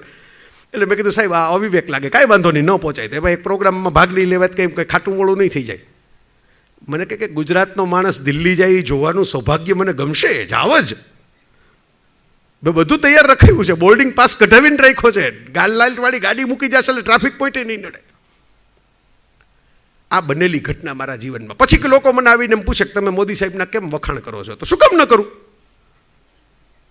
મારા અનુભવ છે, આ મારા પોતાના જીવનમાં બનેલા અનુભવ છે. તો એક માણસ તમારા હૃદયને કોઈક રીતે સ્પર્શ્યો હોય તો એના વખાણ તો કરો ને. આપણે આ રૂપાલા સાહેબ સાક્ષી છે, 2014માં છેલ્લા વિધાનસભાનું સત્ર મળ્યું, જેમાં બધા લેખકોને સાહિત્યકારોને બધાને બોલાવ્યા હતા. છેલ્લા સત્રમાં પક્ષ વિપક્ષ બધા હતા, અને વજુભાઈ વાળાએ સંચાલન કરેલું આખું, અને બધાએ શુભેચ્છાઓ આપી એમને વડાપ્રધાન થવાની. તે દીની ઘડીને આજનો દી મેં સાહેબ સાથે નથી ફોન ઉપર વાત કરી, નથી કોઈ પત્ર વ્યવહાર કર્યો, નથી કોઈ દી દિલ્હી જઈને મળવા ગયો, નથી કોઈ કામ લઈને ગયો. 7 વર્ષ થઈ ગયા અમને. આમ આ જે ભાવ છે એ જુદો છે. મેં તમને કીધું હું માર્કેટિંગ મેનેજમેન્ટ ભણાવતો 5 વર્ષ આ રાજકોટની કોલેજમાં મેં માર્કેટિંગ મેનેજમેન્ટ ભણાવ્યું છે. અહીં આપ બધા કાર્યકર્તાઓ છો, આપ બધા ભવિષ્યમાં તૈયારી કરી રહ્યા છો અલગ અલગ પ્રકારના ઇલેક્શન માટેની, અને બીજા લોકો વિદ્યાર્થીઓ છો. માર્કેટિંગ મેનેજમેન્ટનો જે ટેક્સ્ટ બુક અમે ભણાવતા ને કે આ માર્કેટિંગની ભગવદ્ ગીતા એમ કહીને, ફિલિપ કોટલર, એ ફિલિપ કોટલરે પોતે સિલેક્શન માર્કેટિંગ મેનેજમેન્ટના એવોર્ડ માટે નરેન્દ્ર મોદીનું કર્યું. લોકોને માર્કેટિંગ શબ્દ બોલો એટલે એમ લાગે હા હા તો કંઈક પાપ કરે છે, કંઈક ગુનાખોરીનો શબ્દ થઈ ગયો જાણે માર્કેટિંગ બોલો એટલે. માર્કેટિંગ એટલે પ્રેઝન્ટેશન. માર્કેટિંગ એટલે માણસને એવા આનંદનો અનુભવ કરાવવાનો કે બીજી વાર રાહ જોવે કે આવો બીજી વાર અનુભવ ક્યારે થાય. સાહેબ એ લેવલે બ્રાન્ડિંગ કરે છે. મેં ભરતભાઈને કીધું હતું કે આપણે બ્રાન્ડ બિલ્ડિંગ છે ને, જે રૂપાલા સાહેબે તો એવું સમજાવી દીધું કે મારે કંઈ કહેવાની જરૂર જ ન પડી બ્રાન્ડ બિલ્ડિંગ કોને કહેવાય. સાહેબ સરદાર પટેલને વખાણ કરવા એ એક વાત છે ને, વિશ્વભરના તમામ પુસ્તકોની અંદર નવેસરથી ચોપડી તમારે છાપવી પડે કે દુનિયાની ઊંચામાં ઊંચી મૂર્તિ કઈ, ઈ સ્ટેચ્યુ ઓફ યુનિટી બીજી વાત છે. વખાણ એક વાત છે ને આ લેવલે કામ કરવું ને બીજી વાત છે. આ મેં કે તમને લેગસી ગણાવી દીધી ને કે આ બધી લેગસીસ છે નરેન્દ્ર મોદીની, અને આ લેવલે પહોંચ્યા છે. અને એમાં એમણે બહુ, હું તો ઘણીવાર કહું કે એમની પાસેથી શીખવાનું છે ને આ બધા મિત્રોને કામ લાગશે, કોઈ પણ જાહેર જીવનના મિત્રને કામ લાગશે. મારું નાનકડું ઓબ્ઝર્વેશન, ચૂંટણી હોય, કોઈ ઇલેક્શન હોય, કોઈ મોટું એવું કામ કરવાનું હોય, સભાઓમાં કેમ કામ કરવું, તો સાહેબ 3D ટેકનોલોજીથી કામ કરે. Dream, danger, drama.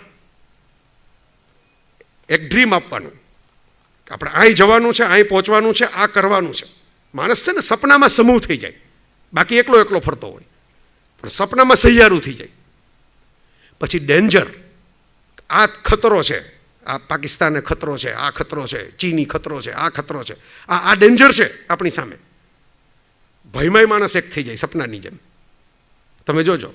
અને આ બે વાત કરવાની ને એ ડ્રામા એમને નહીં કરવાની, એમને તમે કરો કોઈ આમ સ્કોલરી વ્યૂથી કરવાની એમ નહીં, એને એવી સરસ ડ્રામેટિક રીતે કરવાની ને કે 2 મિનિટમાં આમ ઘૂંટલો માણસના ગળે ઉતરી જાય. ખાવ સાચી વાત છે. આ આપણું સહિયારું સપનું, આ આપણું સહિયારું જોખમ, અને એના માટે આપણે આ નેવિગેટર, આ આપણો જે માણસ છે, આપણો કેપ્ટન, આપણો લીડર, એને આપણે ફોલો કરીએ.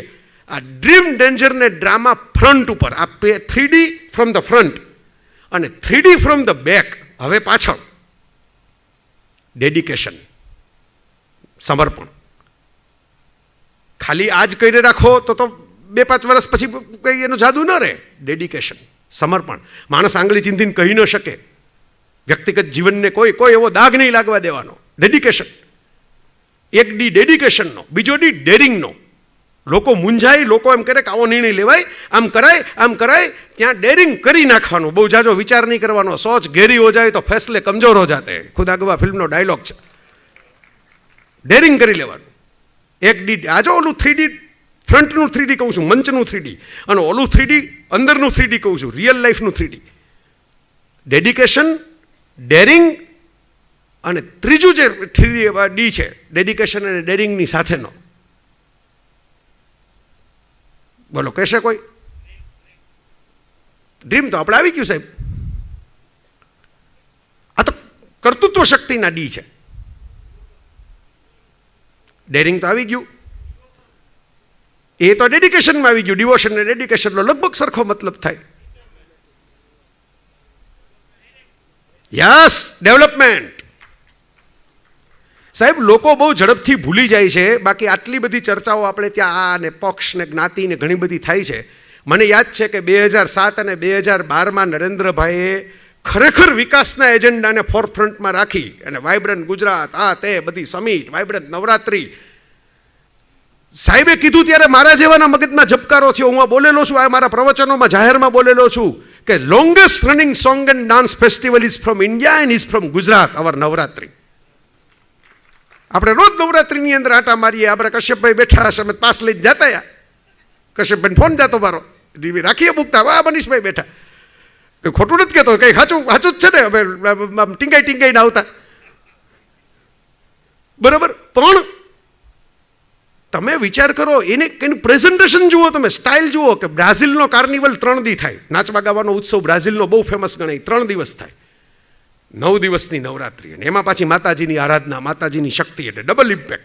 મને યાદ છે 2003-04ની સાલ સુધી છે ને નવરાત્રીમાં દુર્ગા પૂજા જ નેશનલ ચેનલો બતાવતી.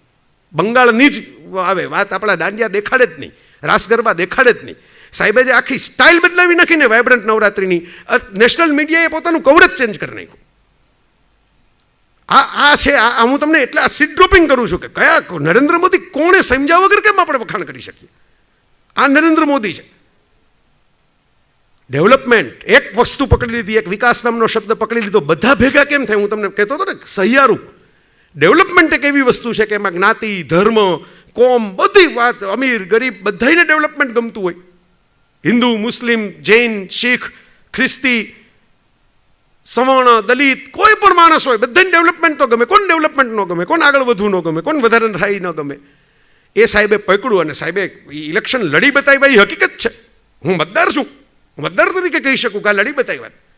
એક જ વાત, વિકાસ. છેક સુધી બધા એમ કે ના આ વખતે આમ જરાક કરીએ, આ વખતે આમ જરાક કરીએ. સાહેબ પકડી જ રાખે વિકાસ છેક સુધી. સબકા સાથ સબકા વિકાસ અને પછી છેલ્લે સબકા વિશ્વાસ ઉમેરી દીધું 2019માં. એ અઘરું છે સાહેબ, એટલે મેં ડેવલપમેન્ટનો ડી કીધો. એવું નથી કંઈ મૂજ કવિ ડી હાચા હોય, તમે તમારી રીતે વિચારી શકો. આ તો મને જે સૂઝ્યું મેં તમારી સાથે શેર કર્યું. આ મને દેખાય છે કોમળમાં કોમળ બે સ્નાયુઓ છે ને માણસના, એનો ઉપયોગ કરીને સાહેબ અહીં સુધી પહોંચ્યા છે. એક દિમાગ, મગજ કોમળમાં કોમળ સ્નાયુ, એટલે ખોપરીની અંદર રાખ્યું છે સલામત રીતે. પેલો ફટકો ખોપરીને પડે, વાળને પડે, પણ મગજને ન પડવો જોઈએ. એ કુદરતે વ્યવસ્થા કરી દે. બીજું જીભ. આ બેનો ઉપયોગ કરીને મજબૂતમાં મજબૂત ચેલેન્જ એમણે લીધી છે સામે લઈ. તો આ નરેન્દ્રભાઈની સમાપનમાં મારી વાતને છેલ્લો અંતકાળમાં હું પૂરું કરવામાં, કારણ કે ઘણા બધા મિત્રો છે, બધા વ્યસ્ત મિત્રો છે. આ તો સારું છે, વરસાદે આપણને થોડીક આમ આજીદેમ છલકાયો. પ્રદીપભાઈ આવ્યો ત્યારે સરસ સમાચાર આપ્યા મને. અને આમ વરસાદ નથી, બે ફાયદા છે કે ડેમ છલકાઈ ગયો અને રાજકોટમાં અત્યારે એવો વરસાદ નથી કાર્યક્રમમાં બેસી ન શકાય. પણ અમે કોશિશ કરી કે હું નરેન્દ્રભાઈને કયા એંગલે જોઉં છું, મને કેમ નરેન્દ્રભાઈ ગમે છે. મને કોઈ પૂછે કે તમને શું કામ ગમે, તો આ લેવલે એક માણસ વાત કરે છે. એમની એક સ્ટાઇલ છે, એમની એક ક્વોલિટી છે. એમનું આમ હોય તો જેવું તેવું ન હોય કામ. એ સ્મારક બનાવે તો આપણે સમજી જવાનું કે એમનો હાથ હેડ્યો હશે ને જે સ્મારકને. એ સેન્ટ્રલ વિસ્ટા આપણે તો રૂપાલા સાહેબ જાજી ખબર છે, મને નહીં ખબર હોય, પણ એ થશે ત્યારે જોવા જેવું જ હશે. એ એમને તો નહીં એને પાસ કરી હોય ડિઝાઇન. એ એમણે કંઈક તો વિચાર્યું જ હશે. સાબરમતી આશ્રમ થશે અત્યાર સુધીમાં. હવે તો હાલત એવી થઈ ગઈ કે ગાંધીવાદી અમુક સંસ્થાઓમાં હું તો બોલવા ગયો છું એટલે મને ખબર છે એ ગેસ્ટ હાઉસ એ ગાંધીજીના જમાનાના જ એમ રાખ્યા છે. એટલે ગાંધીજીના સમયના જ મચ્છરો તમને કરડે. ઈદ પેઢીના મચ્છરો હોય એવું જ લાગે. એકવાર તો અમારો આ ગોપાલ બહાર બેઠો છે એને પૂછો, અમે બે એમાંથી બહાર આવીને કારમાં હોઈ ગયા હતા કે આના કરતાં આપણે કારમાં એસી ચાલુ કરીને હોઈ જાય ને તો થોડાક 2 કલાકની વ્યવસ્થિત નીંદર આવશે. તો આપણે ગાંધીજીને એ લેવલે પૂજા રૂપની જેમ મૂકી દીધા, પણ એનું કંઈ કર્યું નહીં. ખાદીથી માંડીને તમે જુઓ, સ્વચ્છ ભારત, ગાંધીજીના ઓલા ચશ્મા, રિઝર્વ બેંક ઓફ ઇન્ડિયાની નોટ ઉપર આવેલા, પિકઅપ કરવાની વસ્તુઓ કેવી રીતે ક્યાં. યુનાઇટેડ નેશન્સમાં નરેન્દ્રભાઈ જાય ભારતના પ્રાઇમ મિનિસ્ટર તરીકે. ન્યુયોર્ક ટાઈમ્સમાં એડિટોરિયલ પોતે લખે ગાંધીજીની 150મી શતાબ્દીના શરૂઆત થઈ ત્યારે. અને એ એડિટોરિયલ લખે પછી યુનાઇટેડ નેશન્સના બિલ્ડિંગની અગાસીનું ઉદ્ઘાટન કરી સોલાર પેનલને ગાંધીજીનું નામ આપી આવે. અને હું તો કહું છું કે નરેન્દ્રભાઈ એક પ્રિઝમ છે. આ કેટલા બધા બહેનો બેઠા છે. આની પહેલાં મોટાભાગના રાજનેતાઓ જે પુરુષ હોય ને એ સ્ત્રીના હૃદય સુધી બહુ પહોંચી ન શકે. તમે જોજો, ઓબ્ઝર્વેશન કરજો. ઇન્દિરા ગાંધી સ્ત્રી હતા ને ઘણા બધા રીતે છવાયા, પણ આ એક બોટલનેક આવી જાય. પણ નરેન્દ્રભાઈ તમે વિચાર કરો, બહેનો સાથે વાત કરતા હોય તો તમને એમ લાગે કે બહેનોના બધા પ્રશ્નોની એમને ખબર છે, એમની આખી સાયકોલોજી જાણે છે. બાળકો સાથે વાત કરતા હોય તમને એમ લાગે કે હમણાં પરીક્ષા દઈને જ બહાર આવ્યા પોતે જ. પરીક્ષા પે ચર્ચા કરે તો એવું જ લાગે કે તમને હમણાં ભાઈ પોતે જ પરીક્ષા દઈને આવ્યા છે. તમે પ્રિઝમ એટલે કહું છું, સફેદ પ્રકાશનું એક કિરણ હોય પણ પ્રિઝમમાંથી બહાર નીકળે ને ત્રિપાર્શ્વ કાચમાંથી તો અલગ રંગો તમને દેખાવા માંડે. નરેન્દ્રભાઈ એક એવું વ્યક્તિત્વ છે, એની વિરલ વ્યક્તિત્વ એટલે કહું છું કે એમાં તમારે જે જોવું હોય નહીં દેખાય. પેરાઓલિમ્પિક ને ઓલિમ્પિકના ખેલાડીઓ સાથે આઈસ્ક્રીમ ખાવા માંડે. પોતે ખાય નહીં પણ ખવડાવે ખરા પાછા. પીઝા ખવડાવે, આઈસ્ક્રીમે ખવડાવે. પોતે તેમ કહી દે મારો ઉપવાસ, પણ ખવડાવે. તમે જુઓ, સ્ટાઇલની વાત કરો તો એ કપડાં પહેરે તો તમને એમ લાગે. ગોગલ્સ. મારી નજર સામે હવે તો ગુજરી ગયા શૈલેષભાઈ રાવલ, ફોટોગ્રાફર. એમણે વડનગરના પુસ્તકનું જે વિમોચન રાખેલું એમાં હું ગયો તો શૈલેષભાઈનો કેમેરા બંધ થઈ ગયો તો સાહેબે ખોલીને રિપેર કરી દીધો સ્ટેજ ઉપર. એમને કેમેરા ખોલતા બંધ કરતા આવડે પાછો આખો. કયા એંગલથી ફોટા લેવા કેમ નહીં એ બધી શું છે એમને, કે ક્યાંથી આ ફોટો આવશે, ક્યાંથી આ એંગલ આવશે. મેં આ જોયું છે, આ મારા બધા મીડિયાના મિત્રો બેઠા છે, ધર્મેશભાઈ બધા કોઈક અનુભવી મિત્રને ખબર હશે. કોઈક વાર એમને મૂકી દીધું હોય ને આમ કેમેરા તો સાહેબ કે આ નહીં આવે, આ બરાબર ફ્રેમ નથી, આ ફ્રેમ આમ રાખો. આ બધા અમે જોયેલા દ્રશ્યો તમને કહું છું. રૂપાલા સાહેબ, આપણે વાંચનના બધા પ્રેમીઓ વાંચે. ગુજરાતની અંદર પેલા વક્તા એક આવ્યા, વિદ્વાન વક્તા, ને એમણે એમ કીધું કે સ્વામી વિવેકાનંદને વાંચો, મનુભાઈ પંચોળીને વાંચો, આમ વાંચો, આમ વાંચો. સામે વિદ્યાર્થીઓ બેઠા હતા 8મા 10મા ધોરણના. બધા આમ એટલો બધો બોજ આવ્યો માથે, ઓલા વિદ્યાર્થીઓ આમ લિટરલી કચડાઈ ગયા હોય ને એવું મોટું થઈ ગયું બધાનું. આવું તો આપણે કંઈ વાંચતા જ નથી. પછી સાહેબનો વારો આવ્યો બોલવાનો. સાહેબે શરૂ કર્યું કે ભાઈ પાણીપુરી ખાવી હોય તો પાણીપુરી ખાવાથી શરૂઆત કરવી. પછી અમે બધા બેઠા હતા ને જે બીજા વક્તાઓ, એની સામે આમ જોઈને કે લોડેડ ગાડી હોય એને સીધો ટર્ન ન લાગે, પડી જાય. અડધી બ્રેક, અડધું એક્સેલરેટર, અડધી બ્રેક, અડધું એક્સેલરેટર, એમ કરીને હળવે હળવે હળવે હળવે અડધા ટર્ન આપવા પડે. દેશમાં કંઈક પરિવર્તન લઈ આવવું હોય તો સીધે સીધું ખાપકી ન પડાય, એને હળવે હળવે હળવે હળવે ટર્ન લેવો પડે. પછી પાછા છોકરા હવે જોઈને કે તમને મોજ પડે એ વાંચો, તમને જે વાર્તા ગમે એ વાંચો, તમને જે રહસ્ય કથા પડે એ વાંચો. પછી આટલું કીધા પછી પાછું કે પાણીપુરી રોજ ખાશો, મને હું તો ના જ નથી પાડતો, ખાઓ, તમારું પેટ કેટલા દી સહન કરશે, પછી ખીચડી માગશો. જો વાત કરવાની તમે જુઓ કેમ કનેક્શન બને, કેમ તમે માણસ કઈ એંગલથી વિચારે કે આ બાળકો છે, હવે આ બાળકોને તમે સીધા ઉપર ચડાવી દો તો એ નથી ચડવાના, એને તમે હાથમાં મફત પુસ્તક આપો સત્યન પ્રયોગો તો નથી વાંચવાના. તો એને કેમ હળવેકથી હળવેકથી હળવેકથી વાંચનમાં રસ લેતા કરવા. હું પોતે શીખો એ દિવસે સાહેબની કોમ્યુનિકેશનમાંથી કે આ શીખી શકાય, આપણે કેળવી શકાય. તો આવી વસ્તુ આપ જે રંગ તમારે જોવો હોય ને એ તમને મળે. એ કોર્પોરેટ વર્લ્ડના બિઝનેસમેનોની ટાટાની કે અંબાણીની બાજુમાં બેઠા હોય તો તમને એમ લાગે કે કોર્પોરેટ વર્લ્ડની અંદર કનેક્શન છે, અને આ ભાઈ વર્ષોથી બિઝનેસ, 4 પેઢીથી બિઝનેસ હશે એમના ઘરમાં. આ ક્યારે આવે? આ તપથી આવે સાહેબ. આ કોઈ એક્ટિંગથી ના આવે, આ કોઈ નાટક નથી, આ જીવન છે. તમારે તપ કરવું પડે, તમારે કોઈક વસ્તુમાં ઊંડા ઉતરવા માટેનું તપ જોઈએ. મેં મારી જિંદગીમાં ક્યારેય કોઈ આંકડાના રેફરન્સ પોઈન્ટને બાદ કરતા નરેન્દ્રભાઈને કોઈ કાગળ લઈને ભાષણ કરતા નથી જોયા.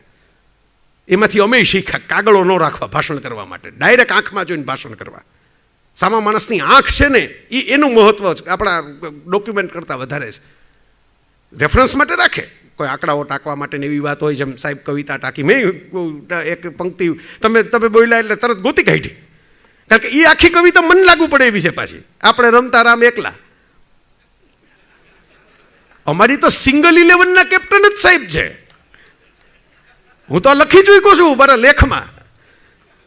એકલા રહીને માણસ શું કરી શકે ને એને કેટલા ફાયદા થાય, જીવનની 18 કલાક કોઈ રોકે નહીં, કોઈ ટોકે નહીં, એમ કેમ જીવનમાં એપ્લાય કરી શકે પોતાના કામ માટે? કારણ કે કોઈ પૂછે નહીં ને.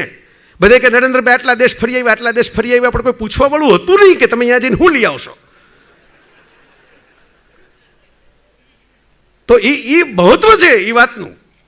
એટલે હું તમને કહું છું કે એ જે ડેડિકેટેડ કે ને કે 18 કલાક કામ કરે, કોઈ દી વેકેશન ન લે. હકીકત છે, કોઈ દી વેકેશન નથી લીધું. તમે વિચાર કરો, આટલું કામ કરે માણસ, કોઈ દી કોઈ રજા લીધી હોય, માંદા નથી પડ્યા, વેકેશન તો દૂરની વાત છે.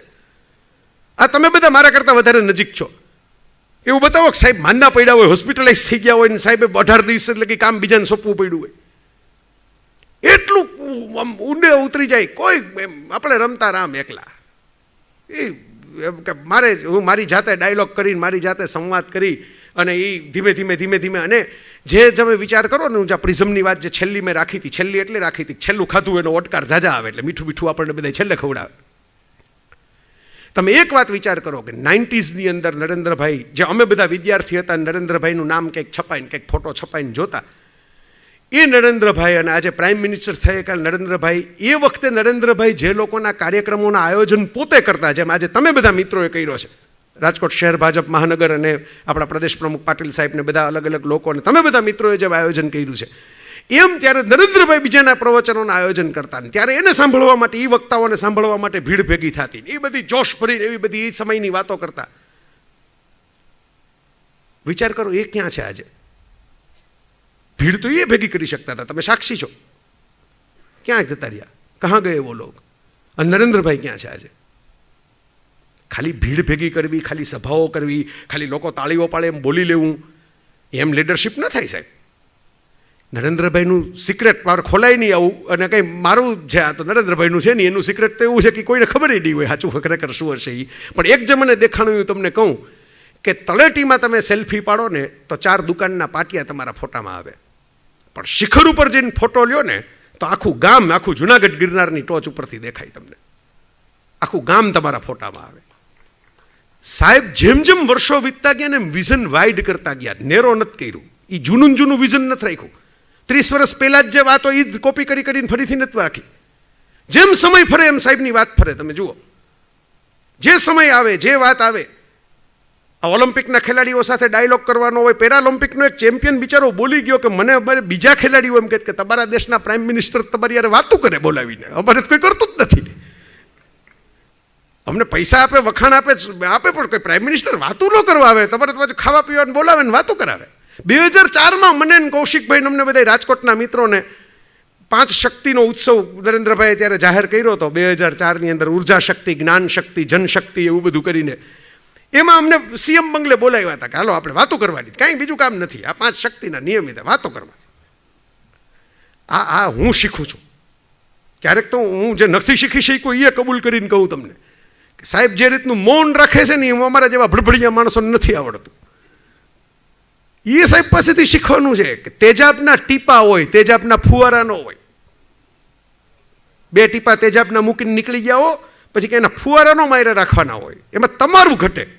આ હું જ કરી શકું, હું તમને નિખાલસતાથી કહું છું. તો બધાયનો મોદી સાહેબ થઈ જાય. એમ જો બોલવાથી ને એમ લખવાથી ને એમ એનાલિસિસ કરવાથી થઈ જવાતું હોત તો. અમે કોમેન્ટેટર છીએ સાહેબ, નરેન્દ્ર મોદી પ્લેયર છે. કોમેન્ટ્રીમાં કોઈક આઉટ થાય તો અમે એમ કહીએ કે આ બરાબર બોલ નહોતો ને આઉટ થયા, બરાબર પરફોર્મ. મેં તો એ કર્યું જ છે, જ્યારે મને યોગ્ય લાગ્યું હોય કે આ બરાબર નથી થયું તો હું બોલ્યો છું ને લખ્યું છે, પ્રામાણિકતાપૂર્વક લખ્યો બોલ્યો છું. પણ જે વખાણે મેં કીધું એમ અત્યારે જે કરું છું ને એકે એવા નથી કર્યા જે તમે મને બોલાવ્યો ને સાહેબ વડાપ્રધાન છે એટલે મારે કરવા જોઈએ. મારે ત્યારે કંઈ લેવાનું નહોતું ને આજે કંઈ લેવાનું નથી સાહેબ પાસેથી.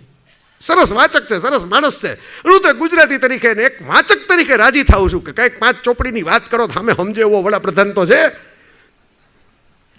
ઉપરથી તો નહીં જાય, પગે લાગવામાં આપણને તમે અંદરથી મારો, હું તમને એંગલ કહું, મારો વ્યક્તિગત એંગલ હૈયું ખોલીને કે સૌજન્ય ખાતર તો આપણે જ્યાં જઈએ અહીંયા વંદન કરવા પડે, પગે લાગવું પડે. પણ આમ પગે લાગવાનું અંદરથી ઉમળકો થાય એવો માણસ સામે હોવો જોઈએ ને પાછો. કે આ સૌજન્ય નહીં, પણ આપણે અંદરથી 2 જણાને ફોટો બતાવીએ. મેં મારા ઘરમાં રાખ્યો છે, મોરારી બાપુનો ફોટો છે, પ્રિય બાપુ. એવું જરૂર નથી કે જેના ફોટા રાખીએ એવા જ આપણે થઈ જાય. બાપુ સફેદ કપડાં જ પહેરે કાયમ ને હું જુઓ. નરેન્દ્રભાઈનો ફોટો રાખ્યો છે. આજે મારા પપ્પા બીમાર છે, બહુ નાજુક સંતુલનની અંદર છે, પણ આ નરેન્દ્રભાઈ આજ રાજકોટની અંદર પપ્પા દૂર ઊભા હતા અને ઇનામ લેવા માટે હું ઊભો થયો અને પપ્પા બાજુમાં હતા. તમે આ મોદી સાહેબ ત્યારે સીએમ 2010ની સાલ ને જલજલો હતો, ત્યારે તો સાહેબનું આમ પીક ઉપર હતું ગુજરાતના સીએમ તરીકે, સ્વર્ણિમ ગુજરાતમાં. અને સાહેબે બૂમ પાડીને કીધું કે એમને લેતા આવો. સિક્યુરિટીના બધા પ્રોટોકોલ મારા પપ્પાને ઉપર, મારી પાસે એ ફોટો છે, એ મેં ઘરમાં જડાવીને રાખ્યો છે. પપ્પાને ઉપર હું લઈ ગયો ભેગો એવોર્ડ લેવા માટે સાહેબની પાસે, અને પપ્પાને સાહેબે એમ કીધું કે આ તમારું રતન ગુજરાત મૂકીને હવે દુનિયામાં ઝળકવાનું છે, યાદ કરજો. એ બાપને કઈ ક્ષણ હશે, મારી વાત જવા દો. મારા પપ્પાને કંઈ એવું કંઈ પોલિટિક્સનું નાનતે નહીં, એ વાંચક બહુ સારા, પણ સાવ શાંત બોલવામાં ને એમાં કંઈ કોઈ દી તમને એવું કંઈ એનો કોઈ મળે જ નહીં અવાજ. એને કેવો આમ અંદરથી થયું હશે એ રાત્રે રૂપાલા સાહેબ, એ બાપને તો એમ થયું હશે ને કે ઓહો ગુજરાત આખું જન સાંભળે, એ મુખ્યમંત્રીએ મને ઉપર બોલાવી મારા દીકરાના વખાણ કરી દીધા. આજે એક 85 વર્ષ હું એની ઉંમરનું સર્વૈયું કરું ને તો એમાં એક ક્ષણ નીકળે કે જેની અંદર એ નરેન્દ્રભાઈ પર્સનલ લેવલે એને આપેલી મોમેન્ટ છે. એટલે મિત્રો ઘણો બધો સમય મેં તમારો લીધો, પણ મને એમ લાગ્યું કે આવો મોકો પાછો મળે નહીં. એમાં નરેન્દ્રભાઈની જેમ ઝડપી લેવાનો, એ શીખી લેવાનું. મોકા મળે ત્યારે પછી બહુ વિચાર નહીં કરવાનો કે આ ક્યારે કોણ સાંભળે. હું કહેવા જાઉં તો સોશિયલ મીડિયામાં એવી હાલત થઈ ગઈ છે કે તમે કોઈ પણ ભાવનાથી કોઈ પણ મુદ્દો કહેવા જાઓ એટલે 50 જણાને વિરોધ જ કરવો હોય. એ કાંઈ પણ કરો, તમે કાંઈક 4 ટપકા મૂકજો કોક દી, તમે જોજો કાંઈ જ ન લખતા, કોઈ દી કંઈ લખતા જ નહીં, ખાલી 4 ટપકા મૂકજો પોસ્ટ, પછી નીચે કરીને શેર કરજો, જોજો નીચે કોમેન્ટ, પછી હું જો ખોટો હું તો કોઈ કેમ કહેશે કે હાવ નવરો થઈ ગયો લાગે, 4 ટપકા મૂકીને જતો રહ્યો. એટલે આ તમારા જેવા મળે તો મારાથી આવી વાત થાય. એટલે છેલ્લે ઓલી સાહેબ તમે જે વાત કીધી 7 દાયકા જે છે ને, મેં એ કાઢ્યું છે એમાંથી, તમારી કવિતામાંથી, કે 7 દાયકા નરેન્દ્રભાઈના થયા. 7 દાયકામાં 7 શબ્દો હું તમને આપું છું. 7 શબ્દો નરેન્દ્રભાઈ પાસેથી લેવા જેવા છે, જેટલા થાય એટલા, આપણને જેટલું પોસાય એટલું, જેટલું એટલે નથી મંદિરમાં આપણને કે યથાશક્તિ સંકલ્પ કરો, યથાશક્તિ. સાહેબે તો હાથે હાથ સંકલ્પ પૂરા કરી લીધા છે, આપણે યથાશક્તિ કરવું. પહેલું, સપના કાયમ ઊંચા રાખવાના, નીચે રાખવાનું જ નહીં. એ મને જૂના મિત્રોએ કીધેલું છે કે સાહેબ જેથી કાંઈ નહોતા સીએમ કે પીએમ, તેથી ગોગલ્સ ને ઘડિયાળ તો હારી જ પહેરતા, નબળું ન વાપરતા, પેન નબળી ન વાપરતા, અને એમ કે આજે તમે વિચાર કરો કે એમનું આયોજન હોય ને તો એ એમ નબળું હોય નહીં, કંઈ ક્વોલિટીવાળી જ વસ્તુ હોય. ઉતારો હોય તો એસી રૂમમાં જ હોય. એમ પ્રોપર કે ઊંચું જ રાખવાનું, ક્યારેય નીચું રાખવાનું જ નહીં, ઊંચું જ રાખવાનું. આપોઆપ કુદરત તમને મદદ કરશે અહીંયા પહોંચવા માટે. બીજું, મૌન પણ જવાબ છે. આ સાહેબ પાસેથી મેં કીધું ને, હું પાલન નથી કરી શકતો, પણ આ સાહેબ પાસેથી શીખવા જેવી કળા છે. બોલવું, ઠાઠથી બોલવું, પણ ક્યારે મૌન રહેવું એ પણ એક કળા છે. મૌન પણ એક જવાબ છે. ત્રીજું, sense of timing. Sense of timing નરેન્દ્રભાઈની અદ્ભુત છે. કઈ વસ્તુ ક્યારે કરવી, એ થવાની હોય તો એને કયા ધોરણે મૂકવી, કઈ વખતે કંઈક પ્રોજેક્ટે કરવો હોય તો ક્યારે પૂરો થાય, એ કઈ સાલમાં પૂરો થાય એનું પ્લાનિંગ એમણે કરી રાખ્યું હોય. એ સેન્સ ઓફ ટાઈમિંગ એ નરેન્દ્રભાઈ પાસેથી શીખવા જેવું છે. ચોથું એ કે ભાગ્ય ઉપર ભરોસો કરવાને બદલે પુરુષાર્થ સતત કરી રાખવો. ખાલી ભાગ્યને જોરે બેઠા ન રહેવું. કોન્સ્ટન્ટ પુરુષાર્થ કરી જ રાખવાનો, કામ કરી જ રાખવાનું. કોઈ ઈચ્છે કે ન ઈચ્છે, કોઈને ગમે કે ન ગમે. પાંચમું એ કે ક્લેરિટી અદ્ભુત રાખવાની. ક્લિયર કટ ક્લેરિટીમાં કોઈ સમાધાન નહીં. મેં નરેન્દ્ર મોદીમાં એક વસ્તુ અદ્ભુત જોઈ છે, અને કદાચ બહુ ઓછા માણસો મેં તો હજી લગી કોઈને મેં એટલી જોઈ જ નથી એ લેવલે. સેલ્ફ ડાઉટ જેવો કોઈ શબ્દ જ નથી નરેન્દ્ર મોદીમાં. To be or not to be નથી. એ હેમલેટ નથી શેક્સપિયરના. ક્યાં કરું ક્યાં ના કરું, એ કેસી મુશ્કેલ હાય, એમ કોઈ દિવસ નરેન્દ્ર મોદી મૂંઝાણા નથી. મેં કોઈ દિવસ એ વાત જ જોઈ નથી. Full on clarity. તમને ગમે તમને ન ગમે, હારવું પડે તો હારવું પડે, 5 વખત ટીકા થાય, કાર્ટૂન બને, કરવું તો કરવું. બરાબર, કોઈને પૂછવું જ નહીં. આ દાઢી રાખી ત્યારે આપણને પૂછ્યું નથી, અમને ટ્રીમ કરી નાખી તો આપણને પૂછ્યું નથી. એ આપણે જ આપણા કુલમુખ હથિયાર છીએ. આ હું શીખી ગયો છું એમની પાસેથી. હું ઓલું નથી શીખો મૌનવાળું, પણ આ શીખી ગયો છું કે આપણે કોઈ વાતમાં, આપણે જીવનની વાતમાં કોઈને દખલગીરી કરવા દેવી જ નહીં. આપણે જે જીવનમાં માનતા હોય એ જ કરવું. આપણે સૂટ પહેરવાનું મન થાય સૂટ પહેરવો, આપણે જબો પહેરવાનું મન થાય જબો પહેરવો. પણ આપણી જિંદગીની બાબતમાં સેલ્ફ ડાઉટ કોઈ માર્ગદર્શક, કોઈ સલાહકાર, કોઈ સૂચન, કોઈ ફેમિલી, કાંઈ જ નહીં. મને કોઈ વાંધો જ નથી, મને ડાઉટ જ નથી. કોઈને પૂછવા જાઉં કે આમ કરાય, હું કરું ને સામે માણો પૂછવા જાય કે આમ થાય. આ શીખવા જેવું છે. પ્રચંડ ક્લેરિટી, પ્રચંડ પુરુષાર્થ અને પ્રચંડ ક્લેરિટી. બરાબર. स्टाइल, दोस्तों से प्यार किया, दुश्मनों से बदला लिया, जो भी किया हमने किया शान से. सर्जिकल स्ट्राइक करवी तो एवी स्टाइल थी करवी कि माणा फिल्म बनावी नाखे एनी उपर. हाउ इज द जोश. स्टाइल थी जवाब आपवाना, जेम तेम जवाब नहीं आपवाना. पहला पछी बधाय नो कच कही कि पहला सर्जिकल स्ट्राइक थी, पहला सर्जिकल स्ट्राइक थी. તમે કરો એવી સ્ટાઇલથી તો ખબર પડે ને કે સર્જિકલ સ્ટ્રાઇક થઈ હતી. તમે જે કરો એ સ્ટાઇલથી કરો, જે કરો એ મોતથી કરો, મિજાજથી કરો. આપણે એક જ જિંદગી જીવવા આવ્યા છીએ અને બીજી જિંદગી આપણે જીવવાની નથી. આ જિંદગીમાં જે નિર્ણયો લઈએ ને જે કામ કરીએ એ એક મને એક આભા હોવી જોઈએ. આ કૃષ્ણનો સિદ્ધાંત છે રૂપાલા સાહેબ, કૃષ્ણત્વ છે. આમ પર્વત ઉચકી નાખવો ને કાલિયા નાગને ધરામાં ડૂબકા મારવા, આખી જિંદગીમાં આખા કરોડો લોકોએ ધરામાં ડૂબકા માર્યા છે અને કેટલાય પથરા ફાડ્યા છે પર્વત ઉપર જઈને. પણ કૃષ્ણ જે કરે ને ગિરિરાજ ધરણ, એ કાલિયા નાગને નાથવા માટે ડૂબકી મારે તો એની એક પોતાની એક સ્ટાઇલ. એ મોરપીછ મૂકી દે સાહેબ. એને કંઈક સોનું કેટલું ને હીરા કેટલા એની ચિંતા નથી કરી, પણ એક મોરપીછવાળા સામે રાજસૂય યજ્ઞના રાજાઓ આમ લાંજમાં થઈને બેઠા હોય. મોરપીછ એની સ્ટાઇલ બની જાય, બાસુરી એની સ્ટાઇલ બની જાય, સુદર્શન ચક્ર ફેરવે નહીં આખા કુરુક્ષેત્રમાં. પણ ખાલી રથની રાશ પકડી હોય તો રથ સારથી બનવું એ સ્ટાઇલ બની જાય. આ સ્ટાઇલ. અને છેલ્લું નરેન્દ્રભાઈમાંથી 7 દાયકાનો 7મો ગુણ શીખવા જેવો, ડિટેચમેન્ટ. તમને નવાઈ લાગશે, હું મારા એંગલથી કહું છું. મેં કીધું એમ તમારી બધાને જેટલો નજીક તો જોયા કે રહ્યો નથી, પણ મેં સાહેબમાં એક અદ્ભુત નિસ્પૃહતાનો ભાવ જોયો છે, જે જાહેર જીવનમાં બહુ ઓછો જોવા મળે ને રાજકારણમાં તો સાવ જોવા ન મળે. આ બધાને એમ લાગે છે ને કે આ માણસ તો કેટલું મેળવે, માણસને જે મળવું જોઈએ બધું મળી ગયું, બધું એના પગમાં છે. પણ સાહેબ મારા શબ્દો યાદ રાખજો, એ છોડશે ને ત્યારે તમને આંચકો લાગશે. આ હું જે એનાલિસિસ કરું છું, હું જે મારા એંગલથી જોઈ શકું છું, મારા હૃદયથી જે વાણી છે ને એ તમને કહું છું. એ ડિટેચ માણસ છે. એ લોકોને એમ જ લાગતું હતું ગુજરાત કઈ સાહેબથી છૂટે, સાહેબ બનારસમાં જાય ત્યારે એટલા જ પ્રેમથી બનારસના થઈને રહી શકે, એટલા સરસ હિન્દીમાં રહી શકે. લોકોને એમ લાગતું હતું કે આ હિન્દી ભાષિત છે, આ કે ઇન્ટરનેશનલ લેવલે પહોંચે, પણ ઇન્ટરનેશનલ લેવલે એટલા જ પ્રેમથી જઈ શકે. સાહેબ એમને કંઈ મેળવવું જ નથી ને એટલે એમની છોડી બહુ આસાની થઈ શકશે. આ મારા શબ્દો યાદ રાખજો. એમ એક ડિટેચ માણસ છે ને એટલે જ આ લગી પહોંચી શક્યા છે. એ કરે છે બધું, કર્મમાં બધું કરે છે, તમામ મેનેજમેન્ટ કરે છે, અને પોલિટિક્સમાં જે કંઈ હોય એ કંઈ આશ્રમ ખોલીને થોડા બેઠા છે, ને આશ્રમ ખોલવા વડે ઘણું બધું કરે છે.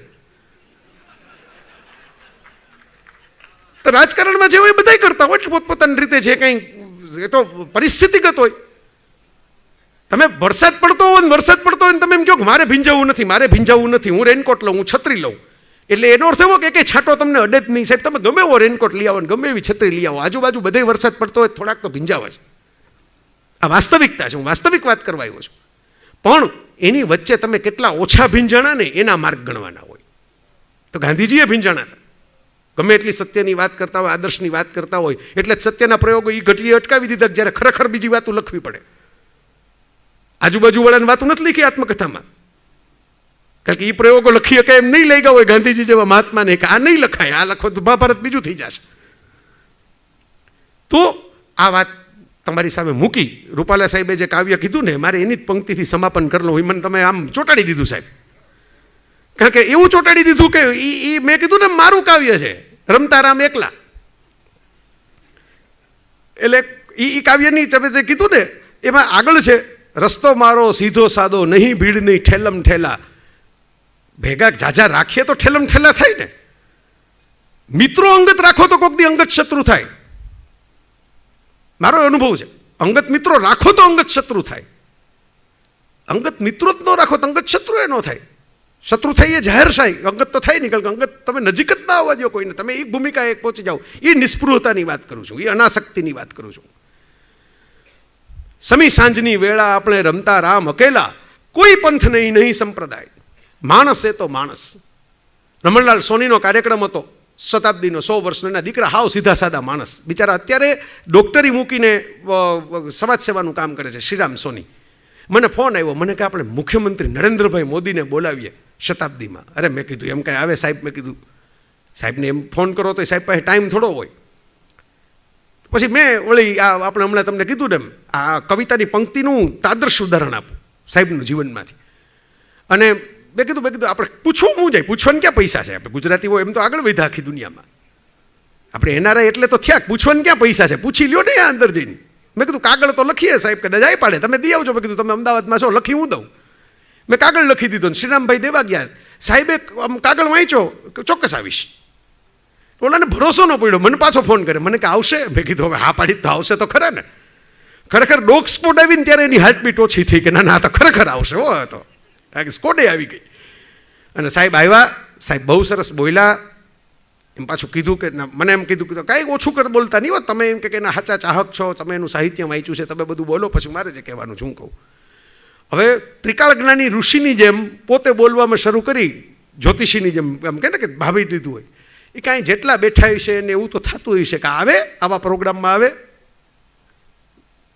પણ એ કે હું સાહિત્ય પરિષદના ને એવા મોટા પ્રોગ્રામમાં ન જાઉં તોય મારે અહીં આવવું જોઈએ, કારણ કે આ રમણલાલ સોની સાહિત્યકાર તરીકે ને બાળ સાહિત્યકાર તરીકે તો એક ઈડરનો વાણિયો ને રીછ એકલું ફરવા ચાલ્યું, વાંચીને અમે મોટા થયા. એ તો મારે ઋણ ચૂકવવાનું જ છે ગુજરાતી ભાષાના માણસ તરીકે. પણ હું જ્યારે સંઘના પ્રચારક તરીકે એકલો ફરતો હતો અને આખા ભારતની અંદર ફર્યો છું ને પ્રવાસો કર્યા છે, ત્યારે એક રાત મોડાસામાં આમના મોટા ભાઈએ મને આશરો આપ્યો તો સુવા. આજે મારે એ યાદ કરીને આ આવવાનું હોય એટલે મેં તમારો કાગળ વાંચીને 1 મિનિટ હા પાડી દીધી હતી કે હું આવીશ. એટલે રમતારામ એકલા એટલે પછી હાવ કંઈ ઘુરકિયા નથી કરવાના, કોઈ નજીક નો આવે એટલે કાંટાની વાળ નથી બાંધી દેવાની આજુબાજુ.